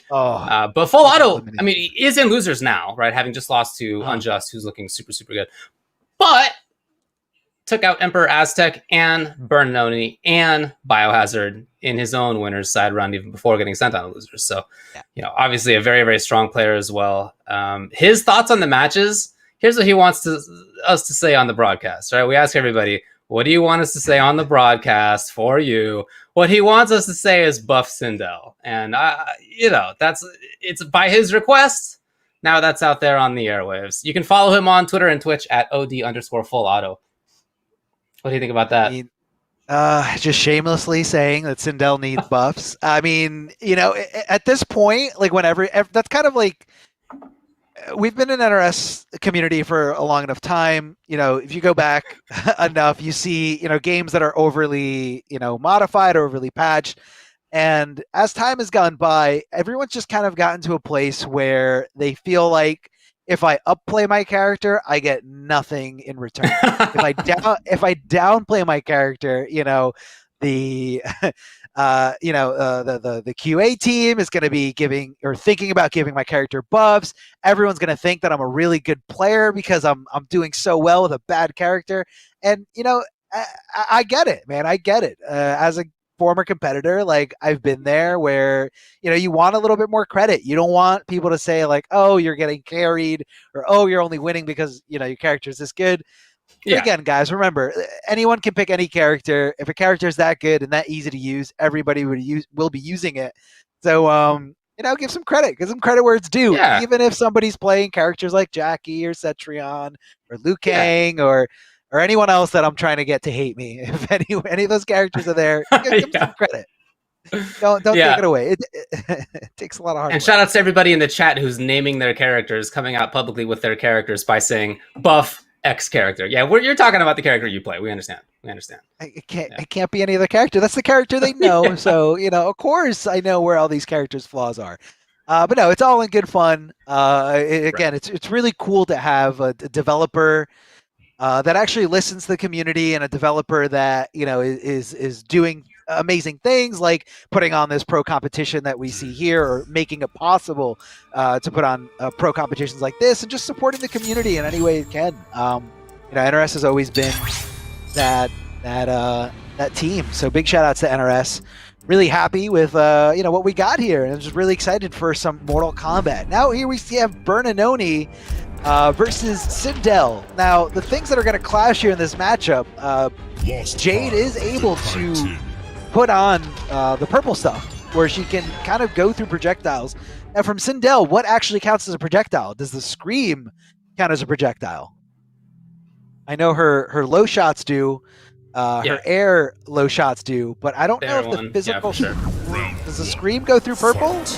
I'm not sure, dude. I'm not a player of either of these. But I did want to briefly say that Bernanoni actually is a published author who wrote and also did the art for his own children's book called Carefree Like Me. Please check that out. That's the sickest thing I've ever said on commentary. That's so cool. That's really, really cool. I mean, so much talent, and different hobbies and lifestyles exist in our community, and you really love to see things like that. Whoa, cartwheel in, cartwheel out. No way to get around that thing. Sindel, double dipping there with the double overhead. Not a good look here for full auto. Bernanoni in full control. Oh, wow. Nice. Oh, that was a counter, actually, not punish. Okay. Interesting. Yeah, we've been seeing full auto play with that risk a lot. The extra little whip and flip. It catches people off guard, but you can see the downside of it, that's for sure. Super duper right there was Bernanoni trying to get into the corner. He's here now. Playing for, okay, little extra layer there. Looking for the dance maybe? Nope. Looking for the end of the string? Nope. Just got a lot of tools on that nowadays. Oh yeah. A lot of tools there. Able to kind of cancel strings into it. I love that for the side switch, with the side switch in mind. Tries to back off, and Bernanoni that distance. Good block here of that air flip. And what incredible reaction from full auto, standing up for that overhead. Yeah, after the feigned low right there. Full auto comes, swipes in, yes, and confirm right away. Gonna get damage on this. It's felt to me like he's been playing this risky playstyle. We did see that in his previous match too. And whenever we've seen him go with whip and flip, we see him take those risks. He's just willing to put up with it. Punish from very close. Not quite, but so close, and then just jumping into seal a deal with Bernanoni. I really like it from Bernanoni. I feel like a lot of what Bernanoni did was capitalize on the risks that full auto was taking. There weren't a lot of risks on Bernanoni's side. No, he's definitely keeping it nice and safe. Not going crazy, not diving into the overhead too often. There's like a few of them here and there, but it wasn't really the source of damage or the reason for the win here. I think for the most part, it was just kind of keeping the pace and waiting for full auto to put himself in a punishable state, or to put himself in range of Wiggly Stick. Wiggly Stick is really good, and that's the official name of the move, Wiggly Stick. Yes, absolutely. Yes. And it's in that range, Jade, she comes at you so fast. It does hit as a high, but she's got some follow-ups to it, and she can kind of stop you or try to go into trip guarding. But Bernanoni in control. Bernanoni taking that first game, full auto, still with 0 here on the board. Any changes on this? Doesn't look like it. Looks like we got he's some feeling comfortable. Whip and flip. How many whip and flips are we going to see? Maybe he'll do no whip and flips and just start throwing. Oh, the dude is a projectile. That cracks me up. Yeah, he just goes right through it. It's just like one of those moments. He has like an epiphany when he goes through. I'm like, I had no idea my entire life I was a projectile. Yeah, I haven't been physical my entire life. He ascended. He was really studying there for a long time as a monk. He found that enlightenment to become a projectile. There's definitely a lot of activity on full auto side that I like to see right now, and it hasn't been of the risky kind. Right there, okay, you're doing the option select with jump in the air, not really the same deal. Other than that, he's just been controlling these great spots. He hasn't let the purple stuff get started, really, at least not for a while. I like that a lot. There's a lot of great things from him in that round. Fight. Yeah. Good adjustments. Really, really good adjustments in full auto. As soon as we say that, he goes for the craziest thing in the world. But you know what? Against Jade, though, she can't punish it as hard as certain characters like Baraka or Jackie. So, I think those risks sometimes they are kind of worth it, or at least the scales are tipped a little bit more in your favor. If you're the crazy Sindel doing these things. So you're absolutely right. It is part of the matchup here that he doesn't need to. He is not taking as much of a risk as he might be in other matchups. Yeah. Oh, please punish, and he does. Little standing reset for himself. But Bernanoni, again, just really not taking risks on his own side. Very safe, almost always. Just going for chip out here. Final round. Fight. Ooh. Oh, Bernanoni felt that he had the right range, but it was barely off. Woo! Love the challenge of the Nitro Kick. Nitro Kick, very, very unsafe. Not only is it a high, but very unsafe on block. But, you know, the fact that Bernardoni's doing it, it's kind of like keeping full auto in check. Now, that move, contacting so late, I think that actually wasn't as negative as it normally is. So, kind of threw full auto off there in terms of the challenge. Yeah, really interesting to see that as this goes on. We did see some of those Nitro Kicks in game 1, but as this goes on, that feels like it's the only risk that Bernardoni is willing to take, and it has paid off a lot. He's been able to check movement with it a lot. Great back movement for the whiff punish of his own. Oh, not right there, but not whiff punish. We've got the MV. You dare strike me! Oh, caught him sleeping. He caught him sleeping. So he fakes it out, dashes forward, and I guess Bernardoni is just so scared of the overhead or just not, you know, aware of the situation at all. So actually didn't check his toes for that low. Now pretty much just 3 things need to contact Bernardoni in order to... Yeah! Flinging for the fences was that one. Bernardoni looking for the chase, looking for the second Nitro Kick in a row. And instead, full auto takes it right there. Yeah, a good call out there with the forward roll. You know, for only 1 bar of defensive meter, you know, you can really get into situations that, you know, if your opponent's a little too like over aggressive, or they commit to a really long button or very delayed string, you know, you can get a full combo punish or a game-winning hit there, as you can see there from full auto, is your opponent's going the wrong way. So it's one of those options that you kind of always have to be on your toes for.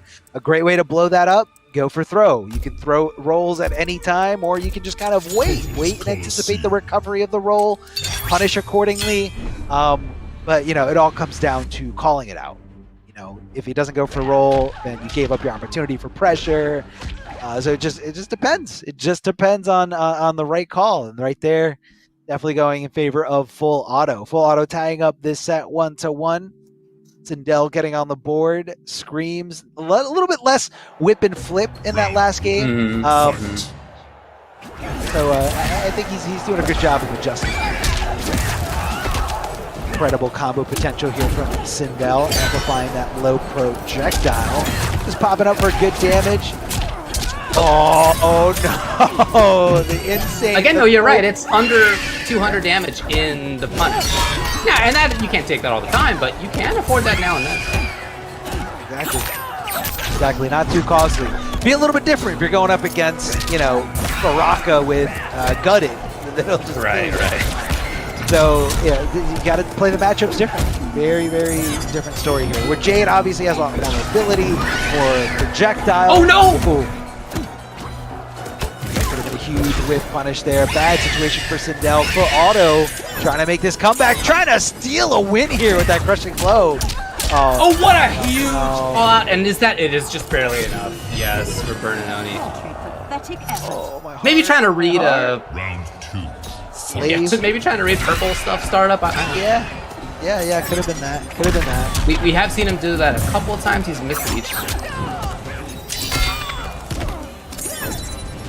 Bernardoni back to this kind of hit and run style. Oh, faking with the low string. Purple stuff, get through projectiles. Get smart call there on full auto to go for physical hits instead of the projectiles that are going to right through that purple stuff. A lot of purple stuff on the screen. That's the character. Wow! Okay, here's a chance for pressure. Not how much. What a whiff punish. The wiggle sticks have been really great on Bernardoni's side, and then chooses not to end the string, goes for back grab as well, just to make it less likely the opponent with tech. Yeah, a little throw mix for you. And now full auto can't afford anything. But what's he gonna do with 33 seconds on the clock and the opponent slowly scrolling the screen? And I've seen Scream Crushing Blow really do a lot. So I don't think this is... Oh, he whipped right in front of him and nothing happened. That is so scary. It is absolutely doable, yeah, with this character. Oh, the huge read. The huge read. As time went on, 17 seconds left at that point, it was just a situation of full auto running out of time to make something big happen. And as that goes further and further down, the chances, or really the necessity of like making a big call, gets higher and higher. So shout outs to Bernardoni for just playing safe, knowing that the opponent was in trouble. He's keeping us cool because, and I think he understood what was at risk, or like how easy it was for Sindel to obtain it, and that mainly comes from that scream crushing blow. If it did connect, that could have been a really bad situation for Bernanoni. So he wasn't trying to get too aggressive, wasn't trying to like go in crazy jump ins or try to throw too many projectiles, and he was just kind of playing the neutral there, trying to get a feel for what Full Auto was doing. I think Full Auto might have been playing it a little too passively there, though. I think he could have gotten a little bit more aggressive at certain times, but you know what? Next game, you want to leave the past in the past. Keep going forward. No problem at all here. Full Auto can definitely do this, but Bernanoni looking incredible here with this Jade. Yeah, I like it a lot. There's a lot of conversation about Jade right now in the community about how strong she is. Clearly is a strong character. Right? Whether you're going to put her top 10 or whatever it's going to be, she's clearly legit. Nice little pick up. I believe it was Rewind who put Jade in the highest tier of his tier list, which was I saw kind of a out there take, but you know what? Jade's very strong. Especially if it's played by a very patient player. Oh no! Input error! Huge missed opportunity here for Bernanoni. No way he wanted to cancel into that parry in no situation would that have worked there. Ooh, out of there! Very tricky movement all of a sudden for Full Auto. Yeah, the invincibility here from those interactables. Good stuff to dive into. As he goes forward again. Missed Nitro. But coming in with, again, that wiggly stick. Been doing a lot of work as it tends to do for Jade. Is she dead? That's the question. I think not quite yet. Oh my Not god, quite yet. Live! 1%? 1.3 basically? So close. Right. And Full Auto did not do jump back into air fireball. We had seen him do that a couple times before when chips were down. This time he just didn't think he should have because he got called out on it before.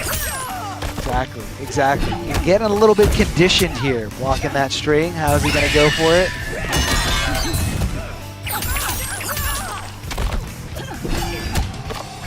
Really looking for it. Full Auto maybe trying to turn on some movement and he backs off. The risk. Is that a punish? Yes. Bernanoni's not letting any of this go.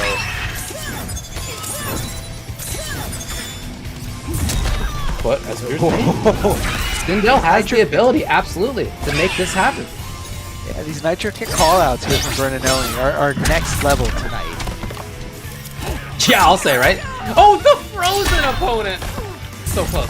Even chip is a big problem. Waited for just in case. Yeah, she's got a great way to steal the round on a chip right there. That's a 3-1 for Bernanoni. He's looking very strong. I like the decision to, as you said, he waited for it. You know, he was waiting for a possible, up 3 or up 2 on wake up attack.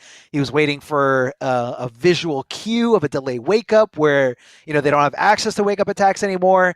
Also didn't want to commit to anything that possibly could have got, jumped in on. So he just waited.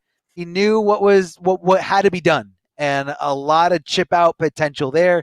At that point, once he rolled and once Bernanoni did nothing, the only thing Full Auto could have possibly done to stay alive is flawless block that string, but it's a very, very difficult thing to do to minimize that chip. So incredible patience here by Bernanoni. And that's the type of player that's gotta, fit in with Jade. Someone who's very patient, just wait it out, and, pick and choose those battles. Good stuff to Bernanoni.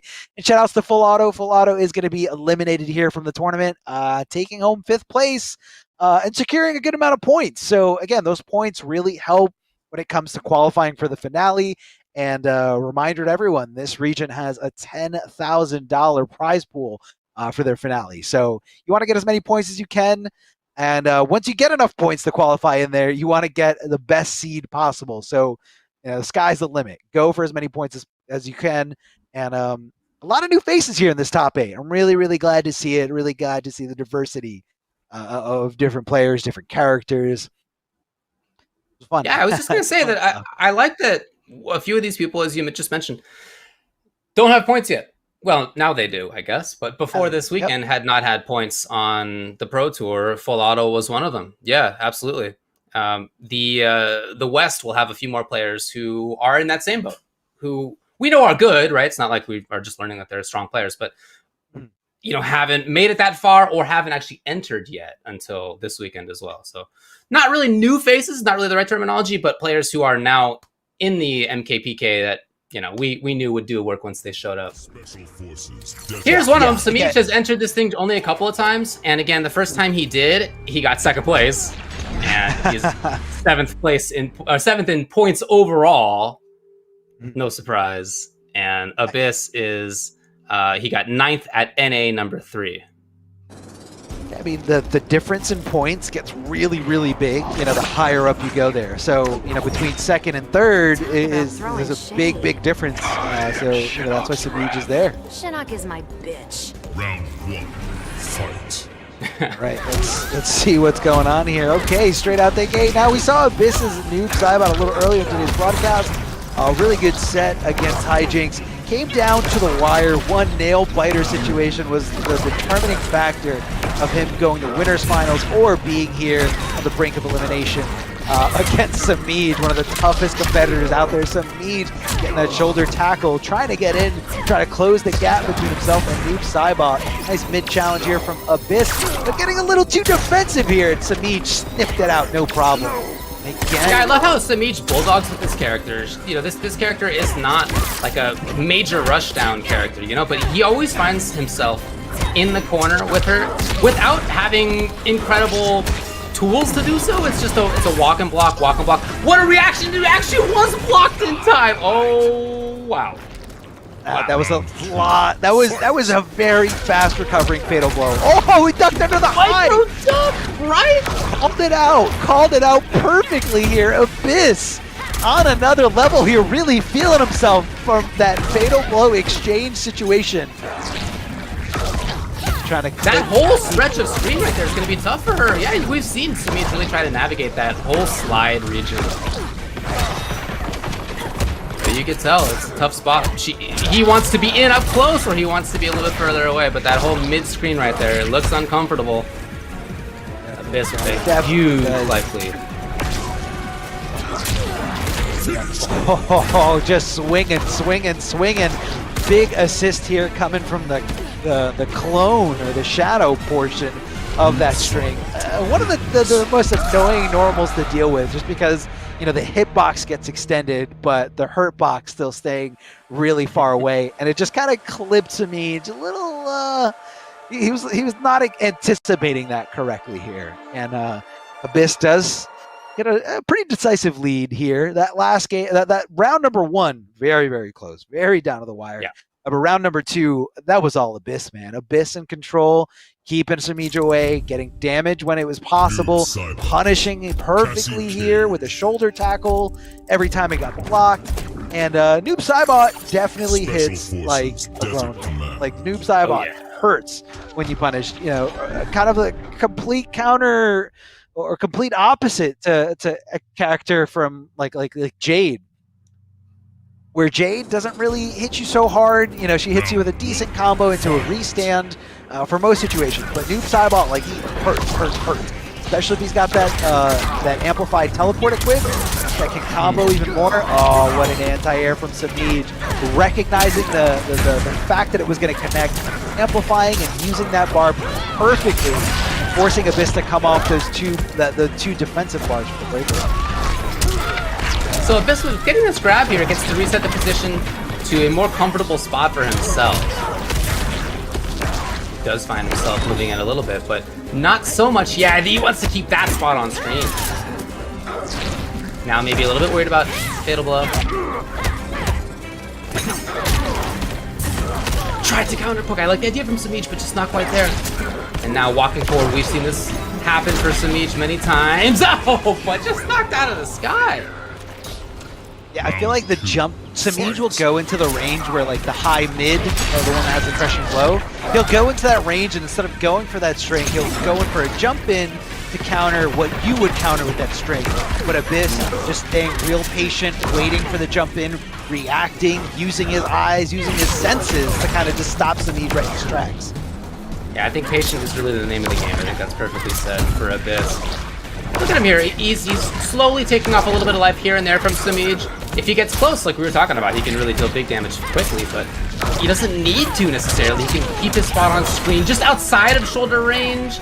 And we've seen that whip a couple times, even from a player as strong as Samij. Real tough spot for Samij right now. Can't get in. Oh, even chip is a problem. Not gonna happen. This is looking really, really strong by Abyss. I mean, we were talking about this specifically. I was talking about two players here in this top 8. They're on the lower side, Ur and Samij, and the winner of that is going to have to face Abyss. And I was like, man, that's a tough road, a tough matchup for Abyss. Like, my heart goes out to him. And, 2 games so far, Abyss looking miles ahead of Samij. Like, I think at this point, Samij might be considering playing a different character. Whether it's like specifically a matchup thing or just, Abyss, but it looks like he's sticking with his guns, so to speak, staying here with Cassie Cage and, trying to fight out through this matchup. Now, I believe Abyss is a Noob Saibot loyalist. I don't think I've ever seen him play a different character. So, being counterpicked, I don't think is what Samij is fearing right now, but I think he just feels like he's understanding something. And you can never really count Samij out. Down 2-0, down 3-0, down 5-0. Like, Samij will learn on the fly, will adapt with the best of them. But, the thing is, though, that most of this, him being down 0-2, is not, I would say, due to up-close mix-ups or things that are of that nature. It's really just that Abyss has had so much control, but Samij is starting off this round super well. This is exactly where he needs to be. Just taking off life a little bit by a little bit other than the KB. But wow, wake up buttons for Abyss at least gets him out. Yeah, gets him out. Now we have the situation reversed. Yes, of Samij trying to control things, and it's Abyss who's jumping in, and he's doing it right. Oh, he tried to challenge there. Oh man, Samij with the good call outs, the perfect buttons, trying to forward roll, and I like that setup there from Samij. Knowing that little hit is all he needed. Didn't want to commit to anything too crazy. Didn't want to, do something that had a lot of recovery. So Samij making those decisions, making those right decisions, play by play. Oh, duck it under! Samij making these little choices up close. When he gets close, he's a terror, even with a character who doesn't deal a lot of damage. Oh, a little bit of a drop here from Abyss. Corner, not a good.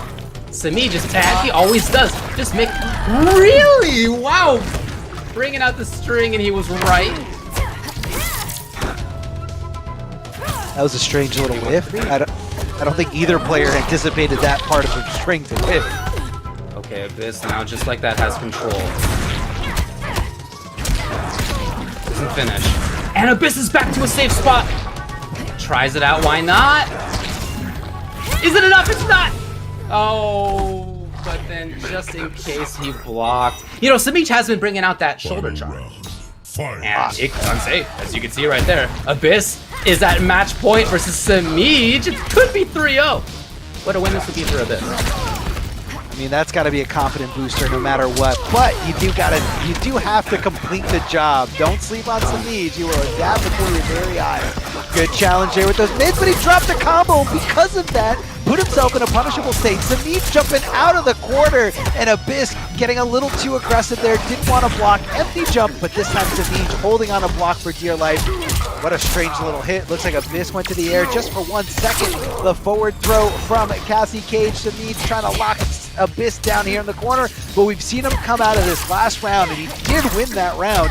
He still has access to Fatal Blow, so all he needs is 1 hit from Fatal Blow. Is it enough? It's not, but chip! Yeah, that was probably going to be it. So Samij ends up taking the game. As you were saying, you can't count Samij out ever.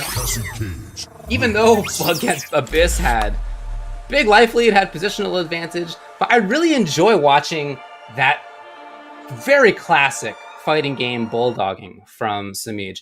Just walking, that's mostly how he's gotten in there. Yes, he uses the shoulder charge sometimes. He jumps occasionally. But for the most part, it's him walking his opponent down. Even a character like Noob, who has this great control at about that, 1/3, 1/2 screen in front of him. Shang So Tsung's 2-1 for Island Abyss. Ruins. It's definitely a hard thing to do to make Noob feel like he's got, limited options at that range. You got the up clone, you got straight slide clone, and, some great range buttons, really far advancing, hurt boxless buttons, if you will. And so he's doing a good job of that because he's deciding on, what ranges to jump, what situations to jump in on.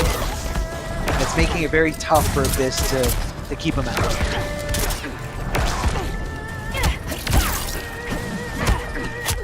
Yeah, here's Sadiq. You notice that once he gets close, he's finding a lot of the right moments to attack or to block, too. It's not that he's constantly pressing buttons up close. He actually has blocked quite a bit in expectation. There he is controlling. Not for long, though. It's Abyss. Back to where he wants to be now. This battle of who can be up close, who can be far away. That's really what this is all about. At this point, Abyss, wants trades, especially now with this huge life lead. He is okay with taking trades, so now Samij has to, go for these risky jump-ins, go for these, throws, call-outs, and just like that, throws the bird feeder, amplifies it to get the hit of armor, just to kind of secure any kind of interruption that Samij is going to try to do, or to nullify it. Forward throw for the throw mix, but Samij not fighting either way. Yeah, and that's fine for Abyss. He just wants to get away. That's really what he was looking for there. Whether that's because he has the opponent cornered or not, totally fine with him. Kneecapping really put to good use right here to be underneath. That said, Abyss is out. 200 damage, and he's back to where he wants to be. And Samij is coming down towards the end of this thing. He needs something big. Oh. Can he move forward? Can he find the right moment? Couldn't believe it. And look at Abyss. He knows that he doesn't need that much more damage. You can tell by the playstyle. Okay, bringing it out with Samij. Samij's really trying to jump over these low clones here. Oh, but getting clipped there by that little bit of shadow coming out, and Abyss is able to secure this victory over Samij, showing the friendship off to everybody. And Abyss, man, looking incredible. I mean, very, very dominant sets or dominant parts of that set against a really, really well-known great player in Samij. Abyss is definitely bringing it to the next level. I mean, MK11, a little bit new to him, or MK11 is kind of, I guess, the NRS scene a little bit new to him. And he's really taking it to the next level, really putting in the work, putting in the effort, and I can see it there. I can see it in the gameplay. He's got the punishes down, the thought process, the control, the anti-airs, matchup-specific things we saw earlier against Hijinks. Abyss was able to do, reversal up clones that led into pretty good damage. Abyss moves on, and Samij, unfortunately, is going to be eliminated from this tournament, taking home 5th place.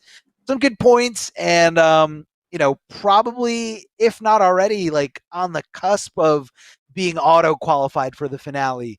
But I don't think this is going to be the last time we see Samij here in this top 8 for NA. We do have a few more weeks left to go. So, a big reminder to everyone, if you guys haven't entered in these tournaments yet, definitely do so. If you love competing, love Mortal Kombat, get out there. There's so much content and tournaments and just events for you guys to have fun in and just to show a little bit of love for the community. Speaking of love, let's give a big shout out to Astro Gaming. If you guys want to find out more about Astro Gaming, definitely hit up the website you guys can see here on the slide, astrogaming.com. Remember, Astro Gaming is the official audio partner for the Mortal Kombat 11 Pro competition. All the caster audio is powered by Astro for the entirety of the season. You guys want to find out more about their products and their officially licensed PlayStation audio products, which are available now, hit up that website, go to astrogaming.com. Treat yourself, upgrade your setup, get some nice A40s, A10s, whatever you can afford, and just enjoy it. Enjoy your setup at home, whether that's for gaming, Zoom calls for work, or just watching a pro competition here on Twitch. There's nothing like isolating everything outside the world and just getting into a nice big set of headsets. So let's What do go we into got the coming next up match. next? Jackie It's going to be Briggs. Unjust and Hijinks. So we are moving on to winners finals between these two. They both had really close sets in winners semis. It was 3-2 over their opponents. Hijinks over Abyss, Unjust over Full Auto. Those are very close. But We got some quotes for them too, right? Just bone we do have some quotes from Hijinks. Said thoughts on matches today. The points are mine. Also, check him out on Twitter and YouTube at HijinksFGC. And then Unjust says, I don't really know what this is. Tay-Champ? I don't know, man, but that's what he wants me to say. round one. He also wants Fight. everybody to follow him on Twitter at Mighty Unjust. So he's gone with Lou. Like, you know, this is somebody who has so many different characters up his sleeve. And, you know, before we saw him playing Jackie, we saw him playing Cetrion. But again, we know that he's got a lot of different characters in the deck. And I mean, you gotta be, you know, mindful when you're picking against, you know, somebody else who plays that character. Like if somebody who's only a Jackie player, they're gonna be comfortable in that Jackie matchup. Versus, you know, so when you're a chameleon like the Mighty Unjust is, you gotta kind of think twice about, oh, that could have been a huge punish. Oh my God, he just swung with Interactable, and it worked out. Corner positioning definitely in Hijinks' favor. The Mighty Unjust down around here in this scenario. Look at that. He was almost playing footsies with that low fireball. Did you see him go forward, fade out a normal from Jackie, and then back off with a semi-safe, you know, amplified projectile? So just a little detail there for you guys, if you guys might have missed it. How you should use your projectiles. You know, footsies isn't exclusively for normal. Footsies for anything you can do. Oh, lovely stuff right there by Hijinks. Had been caught in the corner, and just like that, he's out, and also has the life lead. That's all the bar, though. And now, you know, I actually like that from Hijinks a lot as well. Yes, if he could just put out a bunch of goops there. Not anymore. It'll be gone now. The question is, will this? Well, I think it's not quite gonna do it, especially with the shield there. She's got 95 though. She does. Yeah, that's the issue. Yeah, Oh, so close. Yo, the call out by Unjust.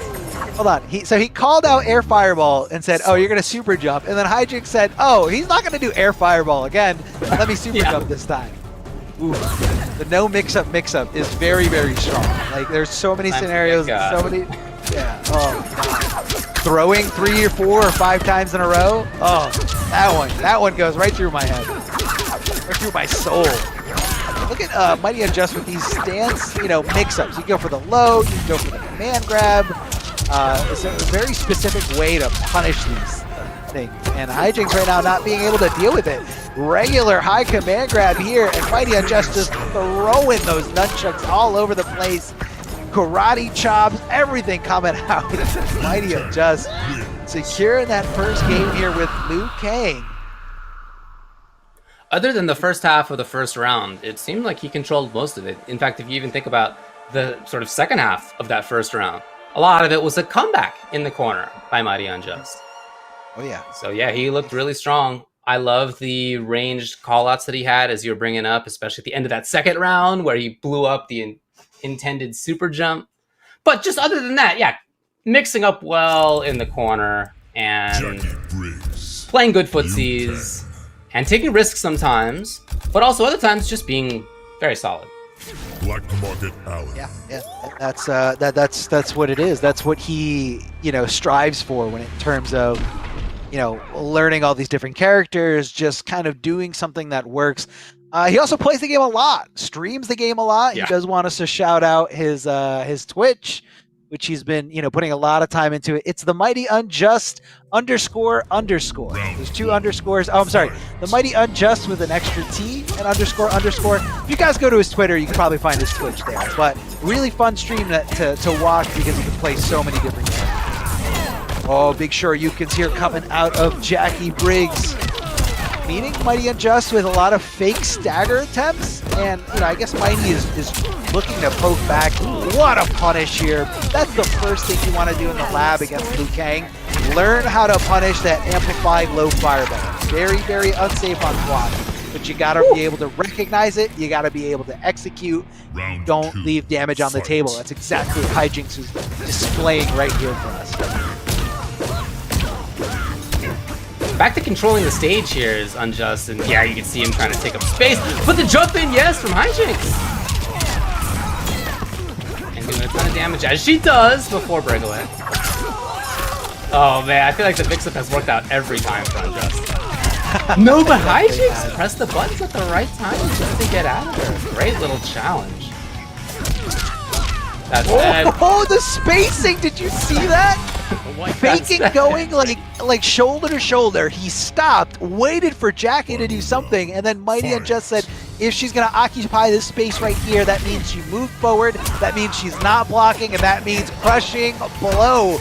Big damage, and Hijinks knew it was not gonna make a difference whether he, you know, did the breakaway or not, so just decided, let me hold on to my bar for the last round. Mighty Unjust looking incredible here. High shots going his way. Jackie getting burned a little bit here. Free damage for the Mighty Unjust, if you will. Challenging with probably the best string in the entire game. Stand 1, 2, 3 for Liu Kang. Maintenance plus, leads to damage, hit confirmable. I mean, what else do you want here? Ducking right under the interactable. Big punch coming after the downward shot as Jackie ending it here with a crushing blow. Might not get a chance to do it any other time after this. So why not? You know, use the resource. Come off of it. Absolutely. And just try to secure this round. Neck and neck. These guys are coming down to the wire. Super sweat fest right before our eyes. Hijinks has not pressed the button in so long. He's hoping to see whip punish. That may have been the chance, and just didn't quite take it. Nothing after that, and then no confirm either. Hold on. He's got fatal blow. Play for both. Got fatal blow. He needs one hit. Hey, there it is. The confirm comes from Mighty Unjust. Both of them, I do think, had chances towards the end of that round, but you could really tell how much sort of they were frozen, each one of them, even as they were moving around. The other one wanted to take big bets. Mighty Unjust takes the second game as well, so 2-0 with his Liu Kang.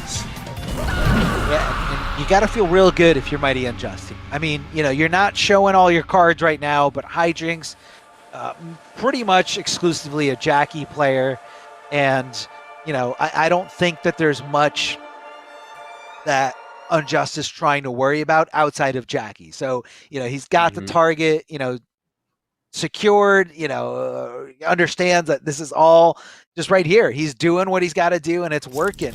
But that last round was very close. It could have gone either way, and it came down to Liu Kang getting the first hit. Both these characters have incredible mids. Good way to challenge during the poke game. And just kind of like I anticipated, Hijinks going to be staying here with Jackie, and the Mighty Unjust needs to win one more game to guarantee himself second place or better to guarantee his spot in the grand finals here. And he's already doing great in points, by the way, currently 4th overall. He's got 9th, 3rd, and 7th so far. And like you said, he's at least 3rd already this weekend. Could be 2nd place if he takes this one right now. Or 1st, we'll see. Hey, oh, hold on, downward shot. Hijinks trying to secure that grand final spot, but no, man, you can go to the losers bracket. I'll stay here. Whoa, look at that movement right on top of the prone body of Liu Kang. Here comes the command grab, side switch. Now Liu Kang in control here. Jackie up against the wall, up against the ropes here. Oh, swinging for the fences here. And again, there as well. But same thing from Mighty Unjust. Oh, that was such a smart cancel in the air. And a little bit of a drop for Hijinks, but right back into it and takes the round on the strength of that. Very interesting to see how little Hijinks has challenged in about the 1/3 screen range. It's almost always been that he starts pressure from outside of that, or as a whiff punish. Which makes sense just based on the characters, right? Here we go. I love that punish of the flying high kick. You know, so you really got to think twice about where you're going to put that goop if you're Jackie. You know, so a lot of them like to do the air goop, a little bit harder to hit on the recovery. That's going to be 3 amplified bicycle kicks, so that crushing blow is locked and loaded. If the Mighty Unjust does find it, break away to avoid a disastrous situation. But when you got no bar, you got no wake-up options, and the Mighty Unjust is totally fine with that. Says, you know what? You're right. I should hold that crushing blow for the final round because I just need one more round here to take this 3-0 victory. So Hijinks, you got to kick it up a notch. Looks like he's doing a great job of that. Good call out of the breakaway, getting him on top of that goop. Damage over time, DOT for days. Jackie with a big jump in here over the other side. Mighty Unjust trying to trip guard something. This is Hijinks running away with this. Mighty Unjust with the very unsafe low fireball, but that does pan out. Woo! Call out of the forward roll. Big damage here thanks to that crushing The Liu blow. Kang. The snowball. Oh my snowball God. character. Oh man. How? Down the hill, all of a sudden that's an avalanche. How did he make that comeback? I mean, it was just right decision after right decision. Called out the forward roll, hitting him in the air, going right into the fatal blow. Mighty Unjust taking this 3-0 over Hijinks. Disco dancing his way into the grand finals, where he is the only player left with both of his tournament lives still intact. So he's got to lose 2 sets in order to lose this tournament. I mean, Mighty Unjust looking great right now. Liu Kang, man. Liu Kang doing it for him. I mean, 1, 2, 3, fatal blow. Those crushing blows, those mix-ups with the command grab, very tough, man. Very tough to deal with. The thing for Mighty Unjust is that it is true that he won with Liu Kang, but we've seen him take it with so many different characters in so many different matches, not just in the MKPK, but in various community events before, the Open Series. I feel like he's won with like 20 different characters in that. He has such a command of so many different characters and not lightly, right? Not like, oh yeah, I can play X and Y. No, but like he takes tournaments with these characters. Super, super strong. Yeah, I mean, it's one thing to like learn the BNBs and like do combos and do training room stuff, but like it's another thing to like understand spacing, where your character is stronger in terms of like, you know, the short range, mid range, long range. And now on top of all of that, you got custom variations where you got to see, you know, when you're playing this character and you need to rely on, you know, certain tools, you got to equip these things, all these different matchups, and somehow the Mighty Unjust keeps it all in his head and is able to get here to the grand final. So the big shout outs to the Mighty Unjust, securing second place or better, but that's not going to be the end of the tournament. We still have some more rounds here on the lower bracket or the losers bracket, however you want to call it. And, you know, whoever makes it through the end of the losers bracket is going to have to face the Mighty Unjust in the grand finals. David, you want to shout out some PlayStation for us? I do, yeah. If anybody else wants to get involved in this, please do, because it's so great the way that we have tournaments available for you.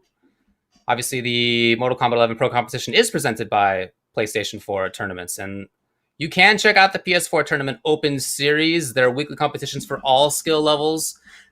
You can compete against your friends. You can compete against rivals for unique rewards. Check out the PS4 Competition Center. It's the one destination that has Mortal Kombat content that gives an inside look at how top players play and tips and tricks for players of all skill levels. Just head to compete.playstation.com and use your PSN ID. You can see a list of available PS4 tournaments to sign up. And again, for the Mortal Kombat Pro competition events, we have consistently gotten tons of players. Again, this week, hundreds of players for both NA East and NA West. So we move on now to the next round of losers, where we're going to have in losers semis, Burn and Oni and Abyss. I just wanted to shout out Abyss because I thought his quote before this whole thing started was good too. He said, in terms of his thoughts on the matches, I don't plan on losing at all today. Everyone I face today will know fear. Dude, that's pretty sick. Hey, and so far, the only person to have taken it from him was Hijinks, and that was, again, 3-2, very, very close. Yeah, nail biter, one decision away from determining win or loss. So yeah, I definitely get it. I love that he's diving into his character a little bit. Right? Yeah. Saibot, of course, the edgelord. So you gotta try to instill that fear any way you can. But right now, Bernardoni doing great with his wiggle stick, staying in that range. Now these are two characters that are gonna. I feel like they're fighting for very similar ranges. you know, mid-range footsie-based characters, and they both have some pretty good full-screen presence, whether that's Noob Saibot's teleport or Jade's airglaive, as you can see right there, punishing that fatal blow, which does reach from full screen. I do think this is a tough one for Noob. The fact that Jade can phase through so much of what Noob likes to do in that mid-range just can make it tough, right? Now, he has other tools. He can definitely play up close. He's got a couple of good strings. Well, high, right? He's got a fast mid. Like, he has other things, but the main game plan that he likes to do, I feel like Jade is pretty good at getting around. I can see that. We'll see, though. I mean, look, first round goes to Abyss anyway. Commentator's curse. What are you gonna do? I know, yeah. Oh, Beautiful teleport there. I mean, able to kind of recognize she took to the sky. You can't block in the air, so you're definitely susceptible to anything like that, especially something that auto tracks for you. Oh, that is an accidental breakaway. No way he wanted that. There was no combo potential in that at all. But you know what? You're just going to have to deal with it. You're not going to have bar for some time. Jade doesn't really have any damage and combos to break away from anyway, so what's the big deal? Backing off, Abyss trying to just stall as much as possible here. Jade closing in on that gap, trying to just block off the real estate. The movement here from Noob Saibot wakes up with the low buzzsaw here. Armor it up, make sure it does hit. It actually was an underwhelming amount of damage here. Oh, whiffed it right in front of him, but didn't punish. And roll into buttons for Abyss. There was a period of, honestly, something like 15 or 20 seconds when Abyss didn't press the button at all. He just kind of walked back slowly. He took up a lot of time, not so much space, wasn't being so active. He just wanted to play it slowly. He wanted to outlast the purple stuff. He wanted to run down the clock a little bit. He wanted to have that style. I also have noticed that in a couple of the situations where they've ended up close, where Abyss actually has ended up taking it, it's been because of that. He kind of allowed his opponent to get closer in a way that he then took advantage of. Yeah, and it's all about, you know, getting that life lead too. Like, obviously, if you don't have the life lead and you play it lame or you back off, like, there's no, you know, a top level player is gonna be like, I really have no reason to go in on you. But if you want to stay back there, that's fine. I've got air glaives. I can throw on purple stuff. But yeah, it's about taking advantage of that situation. Now, of course, you got to earn the life lead, which isn't a very easy thing to do against Jade. She's got a lot of options right at the gate. Airglaive to kind of just be that little bit of annoyance, that convenient damage for her that does tack up very, very easily. Wiggle stick, trying to make something happen here. Abyss getting that first hit, clipping with that down 3. Not close enough to challenge with any standing highs or anything like that, but able to go with 1-1-3, no problem punishing Jade. Oh, what a check out how offensive Abyss is here. He's really moving forward a lot. Yeah, but I want to qualify that. Not just that he's going in Rago. I mean, he is walking forward up to a specific spot where he can anti-air or start with forward 2 or something like that. Yeah, that was really, really well spaced, even while playing offense from Abyss. Yeah. Super well spaced, and yeah, like you said, very aggressive. I mean, look where these guys are right now. Jade up against the wall, completely different scenario than we saw before, and Abyss is just doing a good job of mixing it up, you know, throwing different styles at your opponent to kind of keep them guessing, try to stay as unpredictable as possible, unconditional as possible. Oh, what a good spacing here, but doesn't confirm into anything, any kind of cancel. And that is very unfortunate. Every single one of those nitro kicks, very, very, very unsafe stuff. But we've seen Bernanoni do well with that. Again, when we saw him before, he wasn't taking risks very often, but the ones he was taking were with the nitro kicks. And they were successful versus full auto almost every time. It's just that Abyss now has gotten an understanding of what those timings are. Totally different story as Abyss tries to back off. He does not want to press at all. He wants to run out of time on this. Oh, finally does do the MB.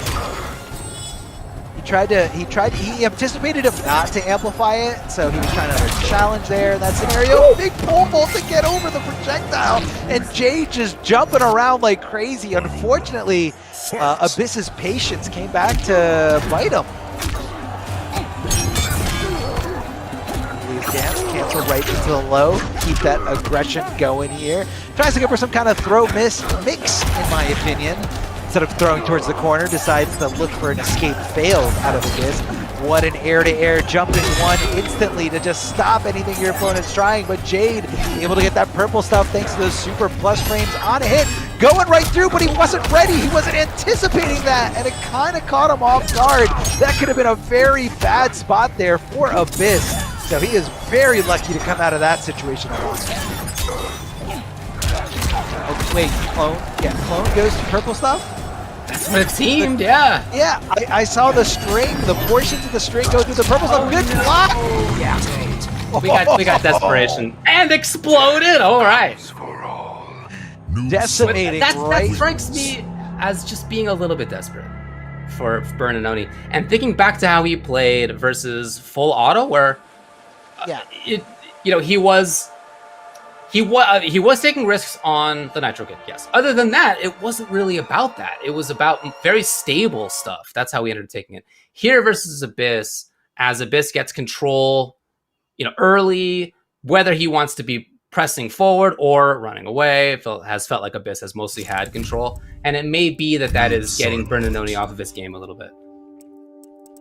Yeah, I can Would we definitely see see a that. split, A huge call to desperation, going for that fatal blow, and that just kind of shows you what Abyss has kind of pushed Bernanoni to. Very uncharacteristic, like, especially, you definitely shouldn't do that against a player that's playing as patiently as Abyss is here. Things like that, thanks to the armor that does kick in after 5 or 6 frames. Pretty good against someone who's being very aggressive, or somebody who doesn't, who's not very good at reacting to the overhead. But Abyss has been showing that he's reacting to that overhead from Jade, and he's not being aggressive. He's not being too antsy. He's just kind of waiting for the opportunity. Big teleport there, recognizing Jade took to the sky. Easy punish, easy damage for him. Stopping that overhead, very slow overhead, right in its tracks. Down 3. Oh, gets the punish here from downtown. Able to break away to avoid a little bit of damage, but not really much in my opinion. So it's going to be a very costly breakaway for Jade. So, boy, this is a chance, yes. So we're finally going to see a situation where Bernanoni is the one who has a significant life lead. What does he do with that is the question. Delia seems to amplify, but immediately Abyss almost there on the life lead. He's got it. Look at that. For 5 seconds, Bernanoni had the life lead. Waves all over the place, trying to just chip away at anything. The Nitro Kick's so scary! Oh, so scary. And the last thing Bernanoni expected there, after that whiff over the back roll, he did not expect that throw, and that was the right call out here from Abyss. And off the skin of his teeth, does get that round. That was very, very close. Good flawless block to get the tides back in your favor here. Bernanoni able to keep it nice and safe thanks to that Delia's dance. Didn't amplify it there, and Abyss wasn't ready to swing as soon as possible. Whoa, hold on a second. Some kind of little conversion here. What a punish thanks to that flawless block from Abyss. Ducks under the throw, but not close enough for the stand 1 punish. Staggers into throw. Jade in a world of hurt right now. Resources completely cut off. Completely immobile at this point. Down to absolutely nothing. This is all Abyss, and Abyss taking this here 3-0 over Bernanoni. These last 2 sets for Abyss, this one, the one before where he took out Sneed, 2 of the strongest sets that we've seen from anybody so far today. Oh yeah. His spacing is so good. I mean, honestly, I feel like he's so consistently at just exactly where he wants to be, whether he is in a matchup where he just wants to play footsies, if he needs to chase, if he wants to run away. It feels like regardless of what he feels he needs to do, he is putting himself at the right spot to do it. And if you're playing against somebody who consistently gets that, really, really hard to counterplay. It is. It is tough to, throw somebody out of their element, especially when, they're so used to being in that range And I feel like that was like the determining factor in on all these different matchups where like, you're playing as Jade and, you're used to, that range where wiggle stick, a lot of characters don't have a button that good at that range.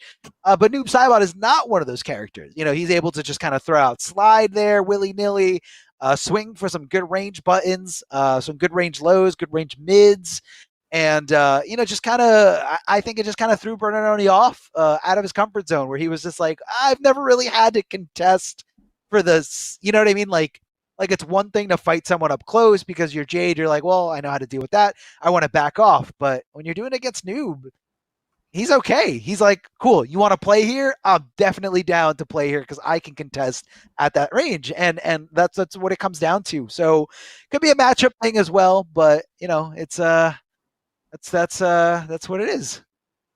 Well, again, good work to Bernardoni, and I just want to reiterate that what his quote was: MCG boys, gals, and theys, check out my book, Carefree Like Me. Again, he is the author and artist of that book. It's a children's book, children's series is my understanding. So check that out.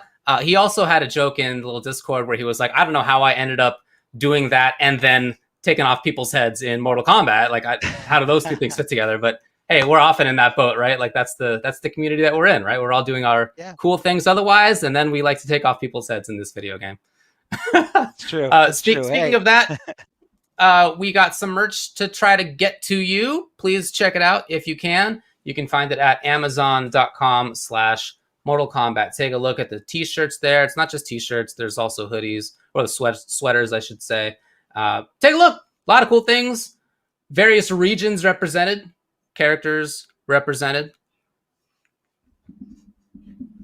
I wear mine all the time. I know you were talking about that earlier, but that's definitely something that I enjoy wearing as well.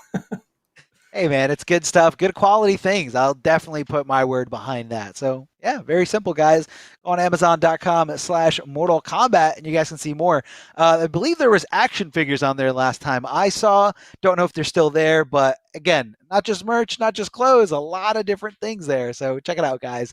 And as we do get our next match gearing up, not sure what it is. Hopefully we can get a little layout of the bracket here to see what Carnage has already unfolded so far. So we saw the Mighty Unjust taking it over Hijinks in Winners Finals, and then we just saw breakdown after breakdown, the losers bracket, where it just gets really vicious, literally a Shark Tank down there. Full Auto gets eliminated by Bernardoni. Abyss eliminates Samij. And then in that very, very decisive 3-0, Abyss taking it over Bernardoni. So Hijinks has really got to be a little worried here for this run back here. Because sometimes when you get knocked into the losers bracket, you get that extra little confidence of cutting through everybody, especially after going through a 3-0 against a really good player, really good Jade. I think Hijinks is going to be fighting a completely different beast in Abyss down here in the lower bracket with a lot more on the line. But, guys, we're coming back after a short break. We're going to have losers finals, then grand finals. So stick around. Don't go anywhere. And welcome back, everyone, to the Mortal Kombat 11 Pro Competition. NA East, week number 4. My name is Mr. Aquaman, and joined by the one, the only, the ever so dapper over there, Ultra David. What's going on, David? I'm feeling great, man. I just got this new hoodie. I think it's pretty sweet. So I thought I'd wear it on the program today. It's pretty cool. Very comfy inside, by the way. I hadn't seen that really talked about, but the inside of this guy is really quite enjoyable. So let's tell you what we got going on. We're into the top 3 of NA East number 4. You can check out the bracket. I know we did before the break, but let's remind everybody where we're at. We have the Mighty Unjust, who has looked killer today, hanging out in grand finals. And in losers finals, which is what's coming up now, we're going to have Hijinks and Abyss. As you can see, if you look up at the top left, that is a run back from the beginning of We've come today. Full circle. And it was close. It was a 3-2, and it was down to one little interaction at the very end. There was some kind of funky spaghetti situation. I think there might have been like a micro duck by somebody. I guess by Hijinks, who ended up taking it. It was really, really, really close. So in coming into this now, what are you looking for here, Mr. Aquaman? It's going to be a slugfest. The way that first match started out, where they were both playing really slow. They were feeling each other out, and then by the end of it, it was just a massive swing fest. So as both players have kind of progressed and warmed up, I feel like it's going to be a lot more offensive than prior. Unless I saw Abyss in the last game. You talked about it. He was playing really lame. He was really trying to bait movement, just walking back. Regular dash. Who regularly dashes back? But let's not get into that. But he was playing that game that he started against Hijinks, but upgraded takes away from you with the mobility, right? And so, is he going to be able to do that here, or is he going to do what he did prior and kind of turn up that aggression, look for the big hits, and simply try to go blow for blow against Jackie, which is hard to do. In a battle of haymakers, she hits among the hardest here at MK11. So I think it's going to be a close one. I think it's going to be another game 5 between these two, as both players have ignited this bracket. This is the best I've ever seen both of them play, especially Abyss. He's having a tournament of his life. Yeah, look, to get through the players he just got through, Bernanoni was 3-0 and Samij was 3-1. Yeah. It was and a 3-1 that felt, I think, even more dominant than 3-1 implies. Yes. Like, it was to beat somebody as strong as Samij. Most people say that was a close 3-1. That was not a close 3-1. That was not a close 3-1. Dominant games he won, but let's see if he picks up where he's left off, because he's coming to this, to me, an awful lot harder than Hijinks is. Like Unjust cooled him off a little bit on the winner's side. Abyss with the back-to-back massive wins. Can Hijinks have the mental fortitude to hang on here? Because this is a big pressure situation for both, as in both are kind of newcomers to the situation, and let's see how they handle it. And maybe that is the difference maker in who's going to prevail here today. This is Losers Finals.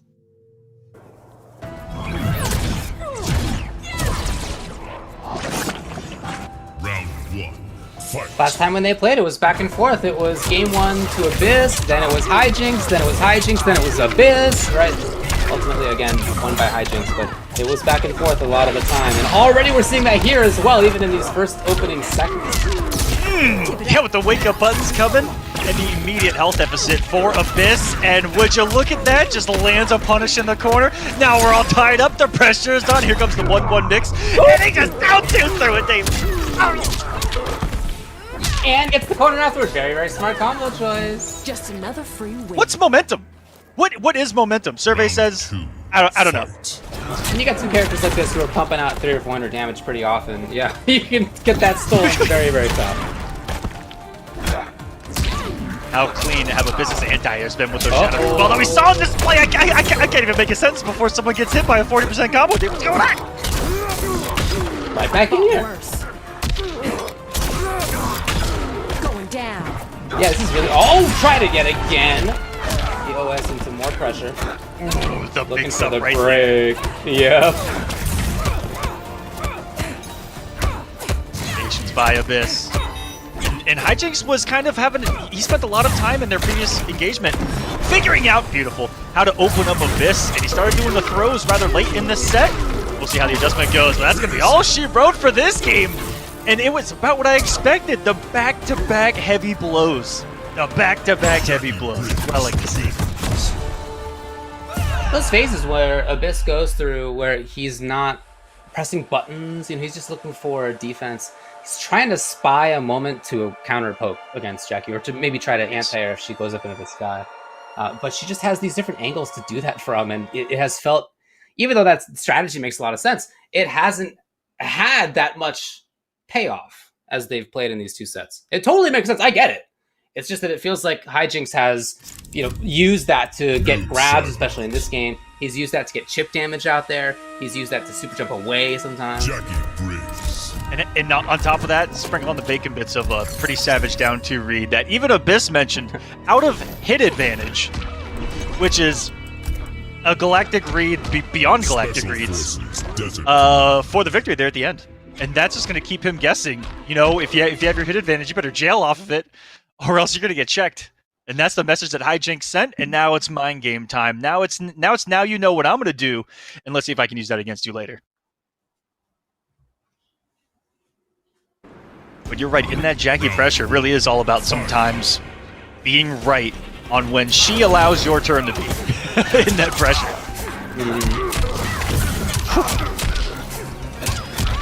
Oh no! Wow, but catches the opponent really in. armor break into extra damage. Just like that though, Hijinks is right back in. Now no defensive bar to have close super jump lift. So Abyss maybe a little bit less concerned. Yeah, that's smart. Oh boy. Hijinks was like, man, I should have let that one rip, but that's been the mind game. Abyss has been good on reacting with the up shadows, and he's trying to bait them with those early cancels, and that's some big damage. No breakaway available. If the execution is good, that health bar is out of here. And that was started on him challenging at minus frames too, which I love to see. He was calling out Hijinks, picking up a little bit more on this plate that he could chew. Early use there, got him on the air-to-air. Hijinks on the offensive. Oh! Just the jump got Abyss to press right there, and he reacted. Next one for Hijinks, and he just catches a whip punish. Putting out those big old normals of Noob Sidebot, where the shadow is active, but he is not. And that's why you see a lot of whip punishes with that bad boy. Oh! It's a no-fly zone.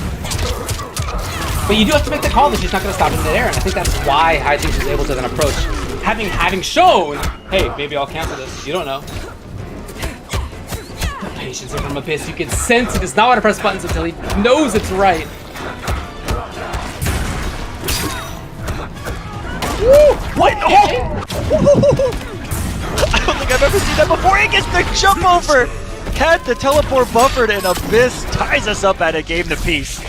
And this combo is still going, cementing the victory. Two big back-to-back reads there in the corner. That same kind of back and forth that we saw again the first time that they played. He's going to take even more time to think about it here as we go into the friendship. Noob Sidebot wins. The ranges where we began to see Abyss playing a little bit more. Hard to get there, right? He knows that these are the ranges, but like it's hard to get there versus a very mobile character like Jackie. In this game, though, it felt like he more often did. Like he was more often at a range where he could counter poke if she was trying to stab in with something that was a little bit too stubby, or where he could anti-air if, and if she canceled it, he was far enough away that he was safe. But if not, then he got the anti-air. Like that, he was finding those spots more consistently. Again, difficult to do versus a character as mobile as Jackie. Yes, and Abyss has done a good job of kind of making it known, certain aspects of the matchup. And what I mean by that is that range you're talking about, Jackie is really stubby in her normals, and especially her fast normals. And a character like Noob Sidebot that's got those big advancing strings, the big down 4, if he's at that kind of max distance down 4 range, that's where you can actually kind of be semi-comfortable against Jackie, pressing buttons, And that's where oh my goodness, don't even know what I was just talking about because I just saw the sniper out of the air. Holy crap. Taken out of your brain when you see something like that, yeah. Oh, wow. Taking a hard read right there with Hijinks and cost him his defensive bar. Wow. Was that OS actually? Looked like it, and he went through some stuff there. Go up and down 4, and she does a lot of damage. We're going to put him on life point himself. Aggression. The aggression to press there, it takes a lot. It takes a lot of cojones. Any hit confirm's going to do it. Abyss knows that and doesn't want to take the risk. There it is, and he waited until the other side so he could get the correct input. Very nice.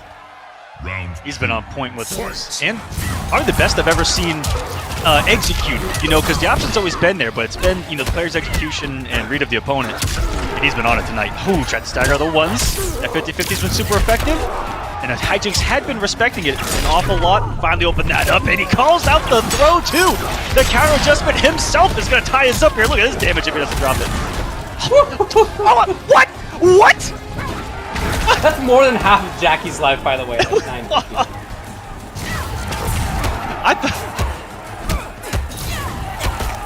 I completely forgot that he hits that hard too. Yeah. Killer, if he gets the right situation. It seems strange to start from. They both had similar ideas. Hoping for the chip out, it wasn't enough. And that might kill. He actually just 2-tapped her, David. That was 1 combo, 2 combo. GG's, big fan.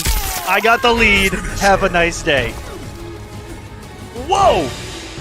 Yeah, those two combined, that was about 9-10 damage. Honestly, like, just those two.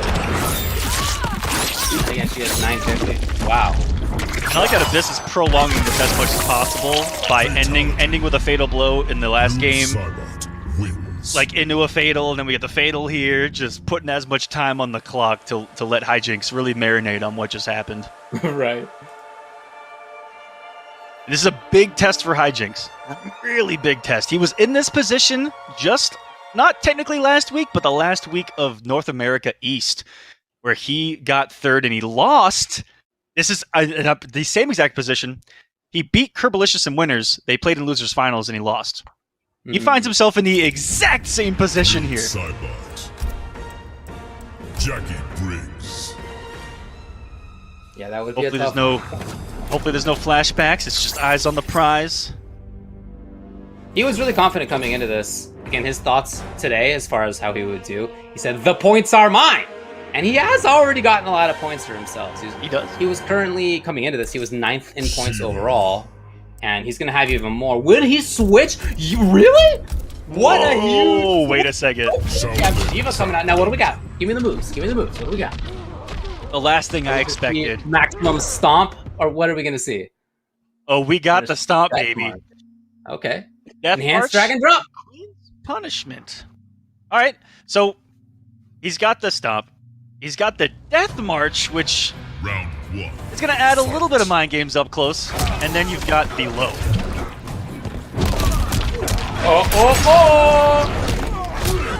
Already shown. It's going to be really Way none came. important to note that when Abyss is right. Oh, no. Wait. I expected it to work. Yeah, Oh, I no. didn't work either. I don't know what's going on. Look at me! No! Oh, boy. Here we go. Oh, another one. He's just not spending the No, he's trying to up shadow. Like the thing Oh, no. you know what to do, right? Question is just, do you make the right guess on it? Like, that's all that Yep. is. He has the health lead, though. Okay. Well, each time Thank there's God. 100 damage, it's not actually that much. If she wants to spend AB, if she gets enough in a Oh. row, if she wants to spend bar, there it is, finally. It's taken out. That was a mix-up on top of a mix-up. That was no delay, no movement, hilarious. right down on top of you, and Right. truly in the mix. Oh, there we go! Oh, so there is a timing in this work. Okay. Just gotta be right on it. It's really similar to a lot of moves that counter that. Is you still gotta guess on when she drops. Right, yeah. Found a similar answer in Total's Burst, and the same thing. You still gotta keep guessing here on those Shokan size 11s coming down from the sky. The question is, can you dash out of it? No! Oh, get away! Oh my god, just guessing wrong 100 times in a row. Okay. This time, hey, why not? Why not, right? Would have been armor if that had been...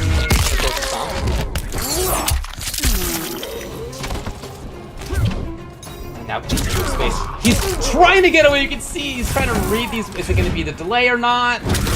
Is it going to be a different direction or not? Amplify for the kill. It's not enough yet. Again. And got it with the no delay. The fast one this time. Oh, and message sent right back at it. Absolutely. You know what? I half expected that because of the fatal blow earlier. Oh man, that really is trying to get under your opponent's skin when you just add on time to the clock with those fatal blow ends. Ooh. Hijinks definitely returned to sender on that one, just like he sent that shield sparking across the screen.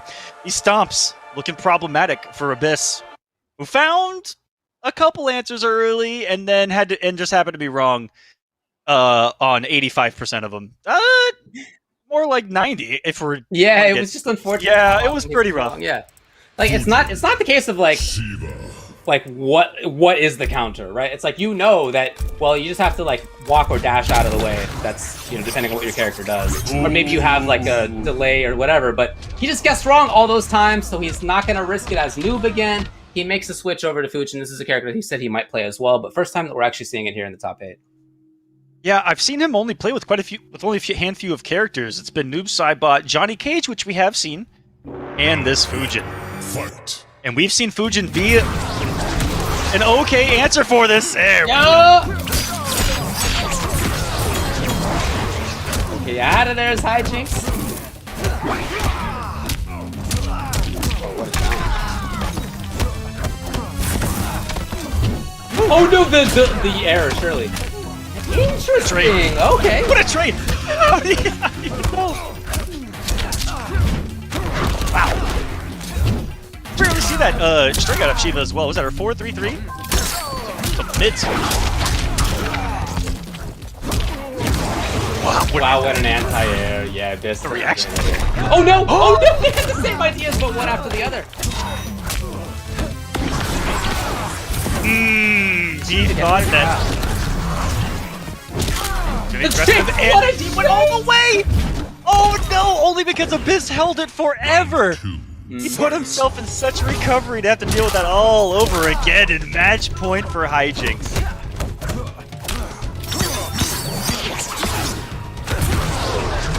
Oh, what a call-out, but yeah, just go to the sky again. Here it is, having run in the sky a little bit. Yes. Wow, what a call-out. Ooh, a lot of whipping right there. I think that Hijinks put in a flawless block, something right there, and all kinds of more shenanigans happening. Double match point. The pick from Abyss looking a lot better that time around. Not giving Hijinks a lot of room to breathe in that round, and look at the payoff. Oh, it's a big chance for the punish. He doesn't fly. The bleed. Ooh, nice delay there by Abyss. Got him at an entire string. 1-2.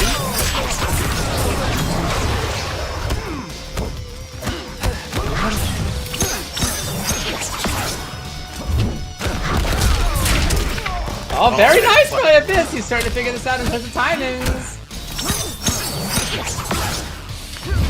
Yeah, this is a pocket character. He needs to break out an awful lot, and it's getting better as we play here. Huge health lead. No breakaway for Hijinks. Puts him on life alert 38. He comes what up else with would it the be? back quad. The mids. Nothing to worry about. Slices her in half. Abyss making the comeback happen. And getting revenge on that first loss. Like I said, coming full circle from the first match on stream that went to a Game 5 between these two. And Abyss takes it in the run back. And, you know, again, bringing up week number 3, that's something Hijinks has to look at, are the run backs with these guys. And in these big pressure situations, but still, the fact that I went to a game number 5 says everything that you need to about how well he played today. He's getting a lot of points. At third place, he's going to have even more. Already was 9th overall, so this is going to put him into that spot, top 8. I think it's 16 to get into the finals for NA, but still looking a lot better in terms of points there. This is somebody who is definitely going to have a stronger future as things move forward. But for this week is out. 2 really close sets between those 2 players, both of them down to the very final round. So from a viewer perspective, that was awesome. Great work. But again, Hijinks, I'm sure will be back next time. So now we're going to be moving on to grand finals, where the Mighty Unjust will be waiting in winner's side, Abyss in loser's side. Here's what we got. As you I feel like this is something that Abyss has definitely played multiple times throughout the Open Series, throughout all these community events.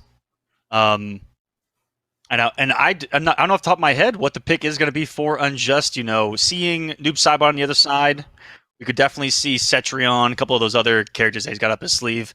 Really curious how that's going to go down because, again, nothing seemed to matter for Abyss, who's been playing out of his mind, having the tournament of his life. And a quick shout out to Astro Gaming, the official audio partner of the Mortal Kombat 11 Pro competition. All of the caster audio is powered by Astro for the entirety of the season. Please visit astrogaming.com to find out more information on all of their officially licensed PlayStation audio products available now. This grand final sounds like it's getting started. I'm very curious to see what characters we're going to have here. Expecting Noob, at least to start for Abyss. But what do we got on the other side is the question. We have... Is it Shiva? Hourglass. I think it is. Oh, it is! That looks like the queen. Is he going to run this back? It's actually Fujin versus Shiva again. Okay. Shoutouts to Unjust, who, as we have been saying, has control of, it feels like, every character in this game. Fight. It's grand finals of week number 4 for MKPK North America East. Woo! Boy, this is anti-airs. It doesn't matter the character. He's anti-aired Shiva, he's anti-aired upgraded Jackie all night long. Wow. How about someone's got those reactions down? Oh, and a mix too. Showing very early on that there's a little bit of short hop shenanigans. Ooh, the back and forth into slide, very tricky stuff. We have not yet seen a down up at all from Unjust.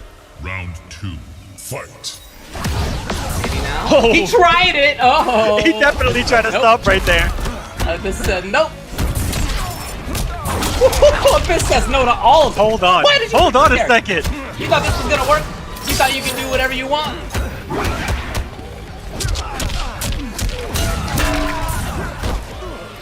That's the dragon charge right there. The shield bash. Whatever faster reversals. I wonder if it was picked specifically for perhaps Noob Saibot or this. Some trickier punishes. It's not probably been allowed an awful lot. That's the answer for the drop. With a skywalk of his own, a lot of whiffs.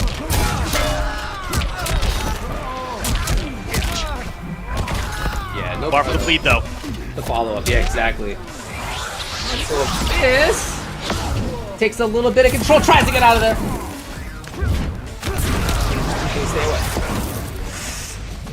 Even the fireball is an issue at this point. Can't get hit by it. Oh my Double Abyss! He called out cannot with test shimmy.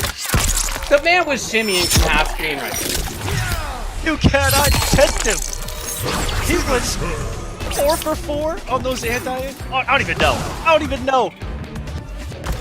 What do you do if you're Shiva at that range, right? You don't have really normals that reach at where Fujin was standing. So you jump maybe you do a fireball, maybe you do a drop, right? Basically. But it's not really going to be footsies in the same sort of way that many other characters play at that range. Yeah. So Abyss called that out and was just waiting to see what she would do and reacted appropriately. And, you know, it's at that range where there's, you know, there isn't that massive threat. You know, up close, you're worried about the mix-up, you're worried about all kinds of stuff. But you're right. At that range, there's only a couple of threats. Now, she does have a couple of big normals, like forward 1, but there's no real mix-up off of it. You know, it's just the forward 1. She can get safe with the 3. And just kind of close the gap, but then it's a potential your turn. So I can definitely see where Mighty Unjust might be a little bit lost in the sauce at that range. In this particular matchup too, where Fujin's forward 3 can clip anything you do, even if it's a mid sometimes, just slide into those DMs. And he could be anywhere at any time for any reason as well, where you could be whiffing into nothing and into a backdash back 1-1 of Fujin's. Just also on top of that, it could be tough for him. That was a good game 1 from Abyss, 1-0. Totally. And I guess Unjust is going to try it again. So he's got Dragon Stance plus Enhanced Dragon Drop. So we have the Shiva loadout that's a little bit more common. Yeah, there you go. Whoa! Abyss looking like this is his choice for Shiva. Even seeing the anti-stance play. Which I don't know. Total stance too. Woo! There's the good stuff though. Unjust just hanging out there. I think that'll convert it.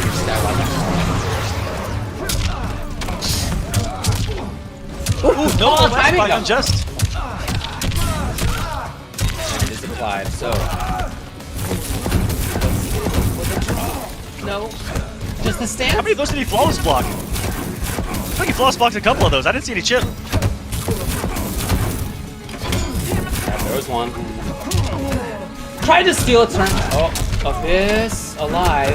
If he finds the right hit right now, he can still take it. Oh, yeah, especially now. He finds one more. Big call out. I don't know if that was execution, a hard read on Wake Up Anything. He wanted to put. Right. He literally put a cyclone of active frames out there though. That's what made me think it's a read. Yeah, me too. I just watched the movie Twister. Is Helen Hunt there? No one's getting that reference, I'll tell you that. Shiva holding on for dear life to her belt. A little bit damage on this. The slow one, the amplified. There are a lot of mind games behind that amplifier. Did that curve? Oh. What in the world? Oh, Well, I mean, there's the like parabolic one that she can toss. Yeah. that amplifier one's got some mind games behind it too, where she can like combo into the stomp and get some nastiness off of it. Right. Yeah. Yeah. There's a super obnoxious, basically KO setup. Yeah. Finish him. There you go. Dragon Stance takes great effect as the Mighty Unjust tying it up 1-1. complete a complete change in approach rate, going from a stomp to the dragon stance. It's completely different, and it's not one that we've seen a lot since Ultimate.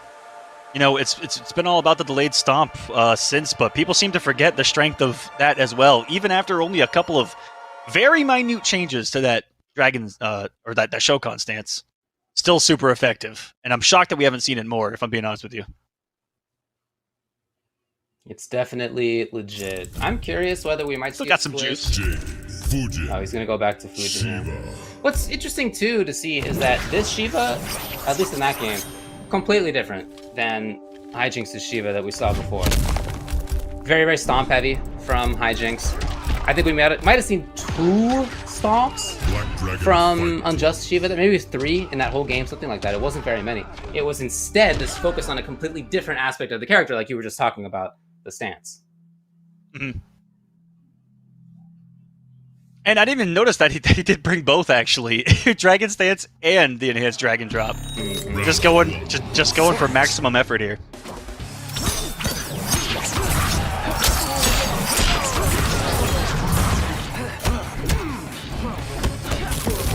Really, the name of the game for Abyss is to try to control, this range. I'm not surprised to see him try to slide in like that.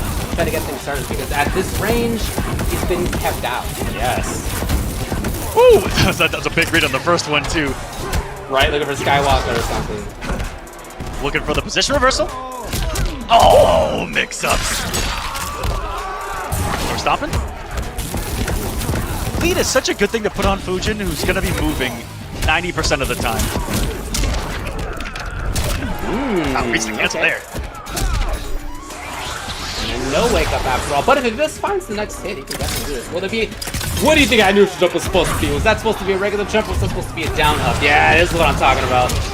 No, he didn't get there. Oh, and Joe's gonna. Woo! If that had been dive kick out of this, I don't know. Do you think he meant to be closer up there? I think he thought he was closer. You will suffer. In any case, Unjust ends up taking a round where Abyss had quite a bit of control for a little while at least. Jump kick there. Abyss recognizing that, taking the turn. Are the negative frames in? Oh no! Reached for the sky. But that's one of those most purely up hurt boxes on an up two. Just flexed on us for a second.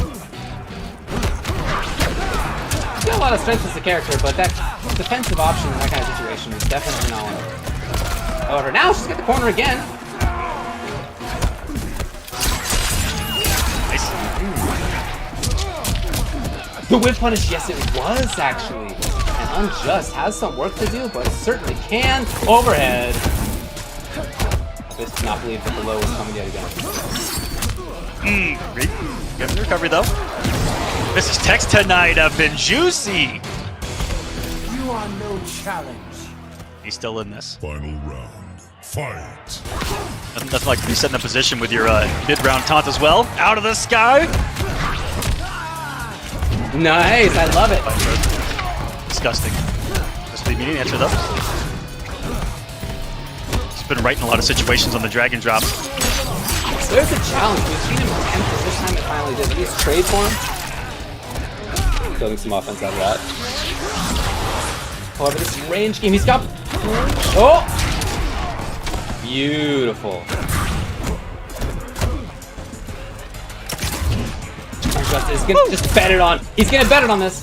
I feel like we're gonna see him go. No. Is he gonna try it again? Yes.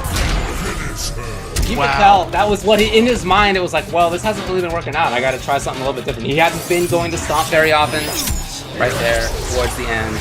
It makes sense as an attempt because it's just you get to start a mix-up from almost anywhere on screen, right? You all of a sudden when you do it, you go up into the sky. The opponent knows you're up there. They can see that you've left the stage. The question is, where do you come down? When do you come down? So if you're in a bad spot, you can definitely just try to run it on that, and it's doable. We saw how many in a row Hijinks got before. So I understand Unjust going to that, but it is also, I think, the sign of somebody who felt that his strategy wasn't really working out otherwise.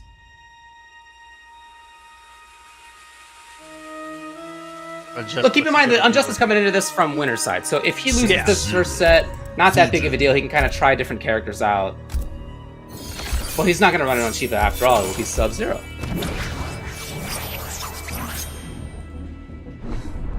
No slouch with this character either. I've seen him win tournaments with the Sub-Zero.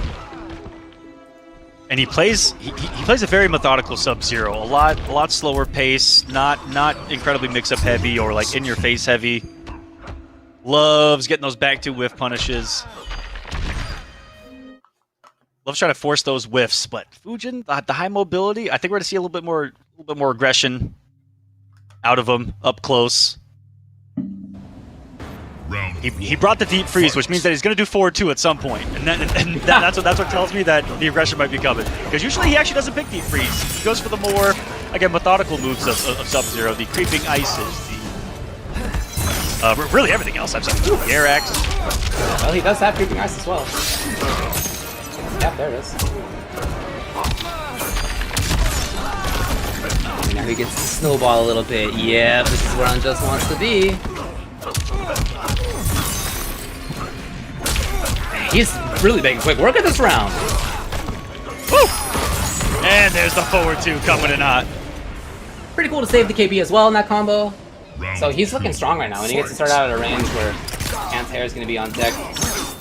But no, instead Abyss. Forward marble. Interesting little counter there, okay.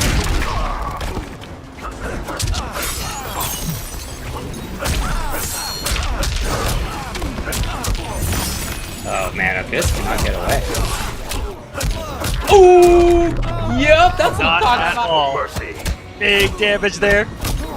And this was a little bit of a surprise, but once oh my goodness. Once I saw Deep Freeze, I had a feeling that he was just gonna go full aggression, and you know, don't let Fujin move is like one of the best things you can do. You know, don't even let him breathe. And there might be a little pun in there, but I'm not gonna get into it too deep. But that is the perfect strategy to implement. Because once he has space to play with is when Fujin is the most deadly. So that was sick. I love that mix-up at the end. He had just gotten offensive bar, which means that forward 2 would combo into enhanced ice ball, right? He had just gotten it, and he had a chance for mix-up, and I think that Abyss was thinking the same thing. Oh, you got offensive bar? Okay, you just got it? Probably over it. And instead, it was the low for Mighty Unjust in that situation. He really mixed it up super, super well to tie it up 2-2 here. Noob Cybot. Back to Noob for Abyss. Tournament life now. This is a crazy situation. Unjust does this a lot too, where he'll get comfortable, or he'll try something really comfortable. I don't know if you've seen this a couple times, David. He'll try something comfortable if he's on the winner's side of a grand final, and then still not give up the first set. Like he will try to end it now, even if he was still, you know, trying something new. Fight.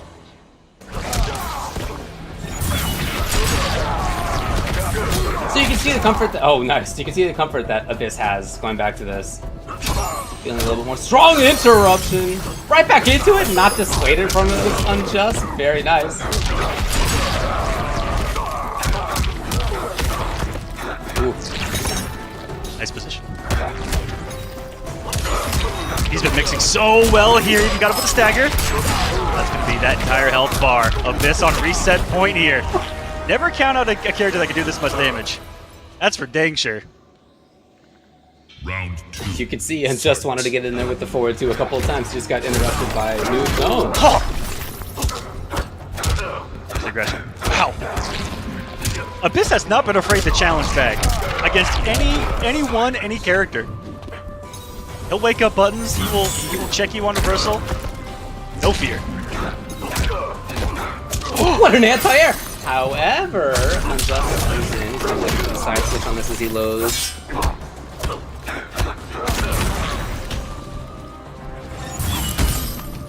Hoping to find something there with an enhanced ice ball. Needs to be careful whiffing against Sub-Zero. That slide could be buffered at any time. Ooh, the 4-4 this time around. Yeah, he hasn't done anything else since then. Okay, here it is. Finally. Wow, what reactions! Or just betting? I don't know. That was so fast at the reactions. Yeah, I think he was already predetermined with the jump back. So all he had to do was look for down up, right? Or all he had to do was maybe hold down, look for something, and press up. No Really bar, well. though. It's about to be reset. It's fatal blow. Sub-Zero. Oh yeah, Don't I'm be just panic. scheming. There it is with the low slide. That's the reset from Abyss. French. 3-2 3-2 another game 5 on the board for Abyss here. Just his 14th one. To try to win this tournament. Him losing 2-3 versus Hijinks. After that, in loser's side, he beat Samij 3-1. Remember, that was very, very strong. He beat Bernanoni 3-0. And then, yeah, back to the 3-2s, beating Hijinks, then beating Unjust to send Unjust to losers. And now we have one final set of first to 3. Immediately, a race to pick Cetrion right there. As soon as he could. You see that? That man was burning through the character select screen to get to Cetrion. Soul Shaker. So I think he's Cetrion going versus right- Noob starting out here. Yeah, I think that he's going for the on paper straight for the jugular. Yeah. On this one. If I can just be honest with you, if I can be Yeah, honest I with think you. you're right. I think you're right. Yeah. Yep. Round 1. Fight. Gonna be tough for him to deal with any of this full screen here. The low ground pound is what's so crucial against Noob Sidebot because he I don't if I'm not mistaken he can't teleport either. He has to hold it. Right. Yeah. Single to the ground. The high. The teleport's a high. And Exactly. There are things that will duck underneath it. Yeah.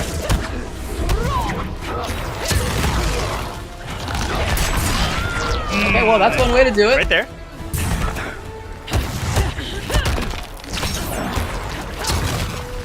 Yeah. There's that range where certainly you can have a lot of say. It's about this range.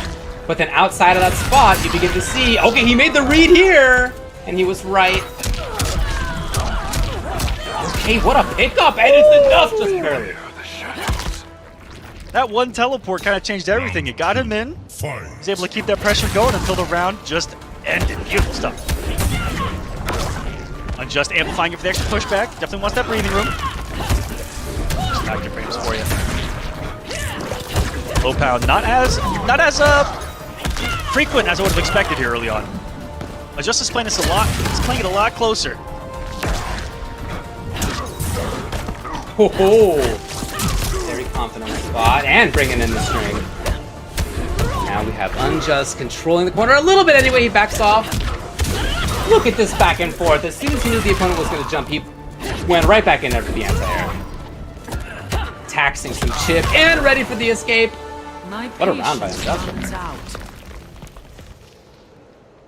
Final round. Fight. All about that control.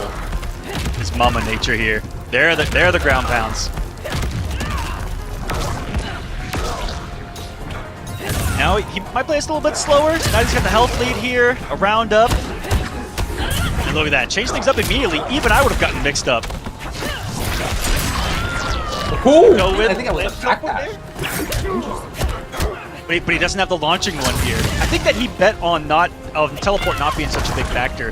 That's why he didn't bring the launching. And would you look at that, he landed 2 teleports here, and what damage could have been? Now he's throwing this. What in the world? He's ticked out. No, that was sick. Oh wow. Oh man! It was unfortunate that he dropped it, but that was godlike. Ooh, Unjust is getting a little frisky with the forward dashes. The walking forward here, he's looking for the opponent to back off. Abyss did no such thing. Now she has failed. Abyss knows, and not quite there on the whip punish with the KB string. They're in time. Oh, just dancing out here is Unjust. With the health deficit, trying to fish something to react with Fatal Blow, and he finally teleported in a little too close. And I don't know if anyone needs to make a mental note or like take out their handy-dandy notebook and write down "Don't test Abyss's reactions" because he's been on it. He's anti-aired everything, reacted to even a teleport there. And that's not easy to do, especially since she had defensive bar.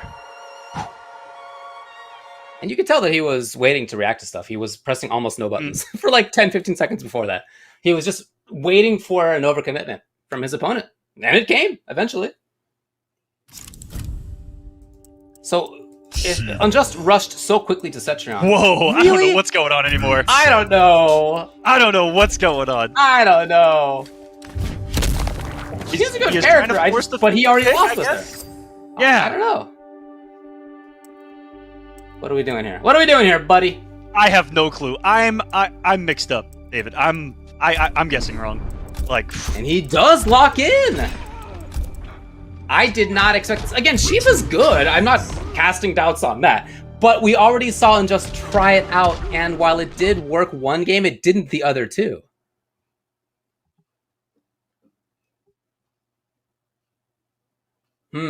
that's a lot of belief. And he's not bringing the stance either, which is the only game he won. Well, I'm really confused now. He didn't even break the one he won with. He went back to the first one that he lost with. That's confidence.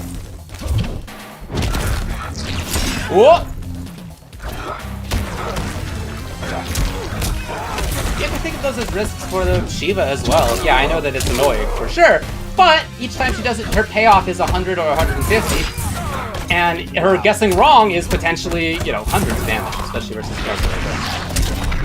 Wow! Big read. Not something that we've seen very often with this. Ooh, this is a dangerous spot for Plead. Oh, this is a really This beautiful call queen out. grows bored with you. Round Went for the 2. immediate straight shot check. I think that all of us read Stomp right there. Every single one of us.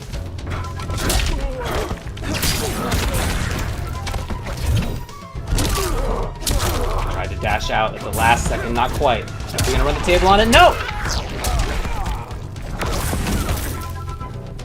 Yeah, I think this pick is curious. I don't know, I mean, here he is with the life lead, but will this work out? It does, okay. Yep. 320. I feel pretty confident after that. Ooh, the pushback on that.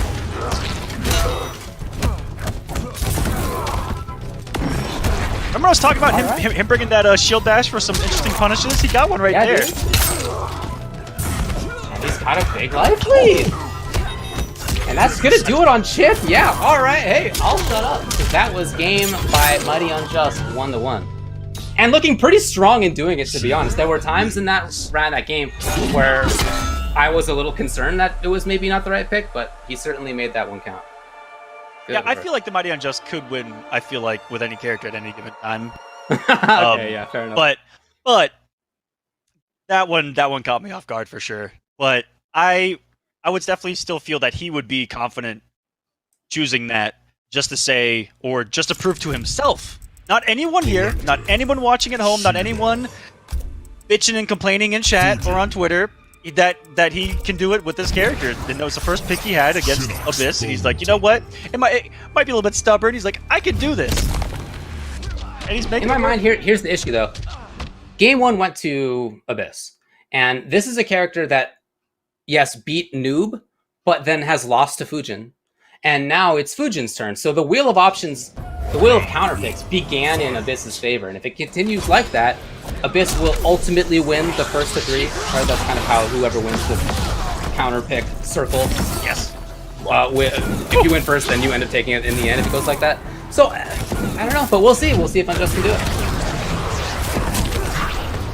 He was able to make really big reads on those stomps earlier, calling out all the early ones really well with the immediate Skywalker into the kick. But a couple of mistimed ones on those, and you're going to be eating a stomp, so that's what a couple of those games came down to in the first engagement just moments ago.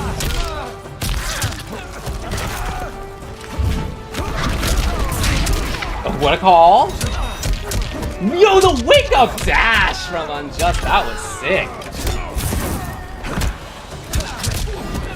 And then no cancel, interesting. It's Mighty Unjust taking the My round. arms are stronger than your pride. Now this would put Abyss in a situation if he falls here.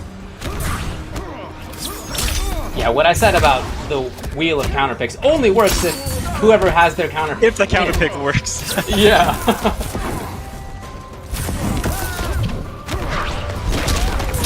Perfect again on that one.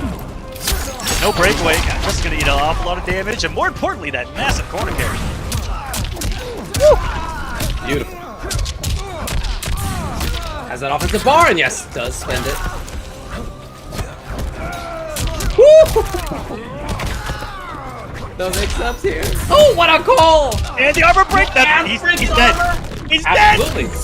Oh. And that was almost no stop Shiva there that round. That was all up close brawler, damage dealing, queen of the Shokan right there. What do you do if you're Abyss now? You just tried Noob, didn't work. You just tried Fujin as a counter pick and it didn't work. You go into the character what brung you most of the way, which is Noob, or what? And because keep in mind, talking again about these counter picks, if Fujin wins, Unjust still has a game to counter pick. So okay, no, looks like it will be Noob. It will be. If there's someone, you know, for Abyss that I just know as this character specialist in Noob Saibot, right? That's put 99% of his time in this game probably into this character. If there's a character to bet on, to bet everything on, I think it's gonna be someone like this that you have all of your comfort with. Round 1. And it's gonna cover anything even outside of this Shiva, I feel like, for Abyss. So if he's gonna make this comeback happen, it's gonna be here with Noob Saibot. Just has the 2-1 lead now. The game from taking this time. What a block! Yes. Did have breakaway. The dash! Ooh! 2 in a row, correct. 3 times you're out here. And it was early. The overhead this time. Has all day to hit from that spring too. Yeah. And just right again. I think that adjusted a slight delay right there. I didn't see it 100% because I was staring at Abyss. But he definitely got out of the startup of that. I woke up with it immediately. Now, tournament point for the mighty Unjust. 2-1 right now.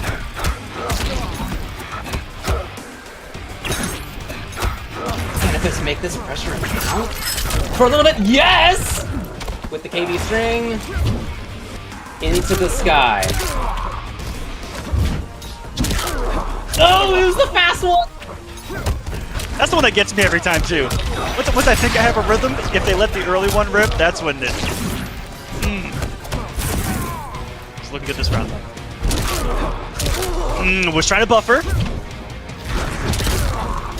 Tried to find the right timing. Not there. How many in a row? Tried it again. I think the KB's ready to go. And still takes the round because every time he was wrong, only 800 damage. Final round. That's the thing, Yeah, right? one It's annoying. works so It's far. annoying, right? You're annoyed the whole time you get hit by it. But you also have to keep in mind, yeah, it's 100 damage. Except if he has except the for KB that loaded one. up. Oh, wait a minute. Except if you get hit too many times without getting out of it. Yeah. Oh, we're liars. It's only 100 and then 320. I know, yeah. It's definitely good, dude. No doubt about it. I think we just got mixed up. I feel like you have to be perfect on that for it to work. Yeah, that looks really tough. Was that only about wave dash I just saw? Can you get away? No, Unjust. The bar, is that gonna do it? That's gonna be all she wrote. Abyss looked like he tried to wake up with some buttons right there. Unjust shuts that down for a victory here in the pro competition week number 4, and it's gonna boost him up in points as he came in tied for 4th with Kerbalicious. And with Show Off not in this top 8, Honeybee and Kombat not in this top 8, Unjust is gonna make a mighty big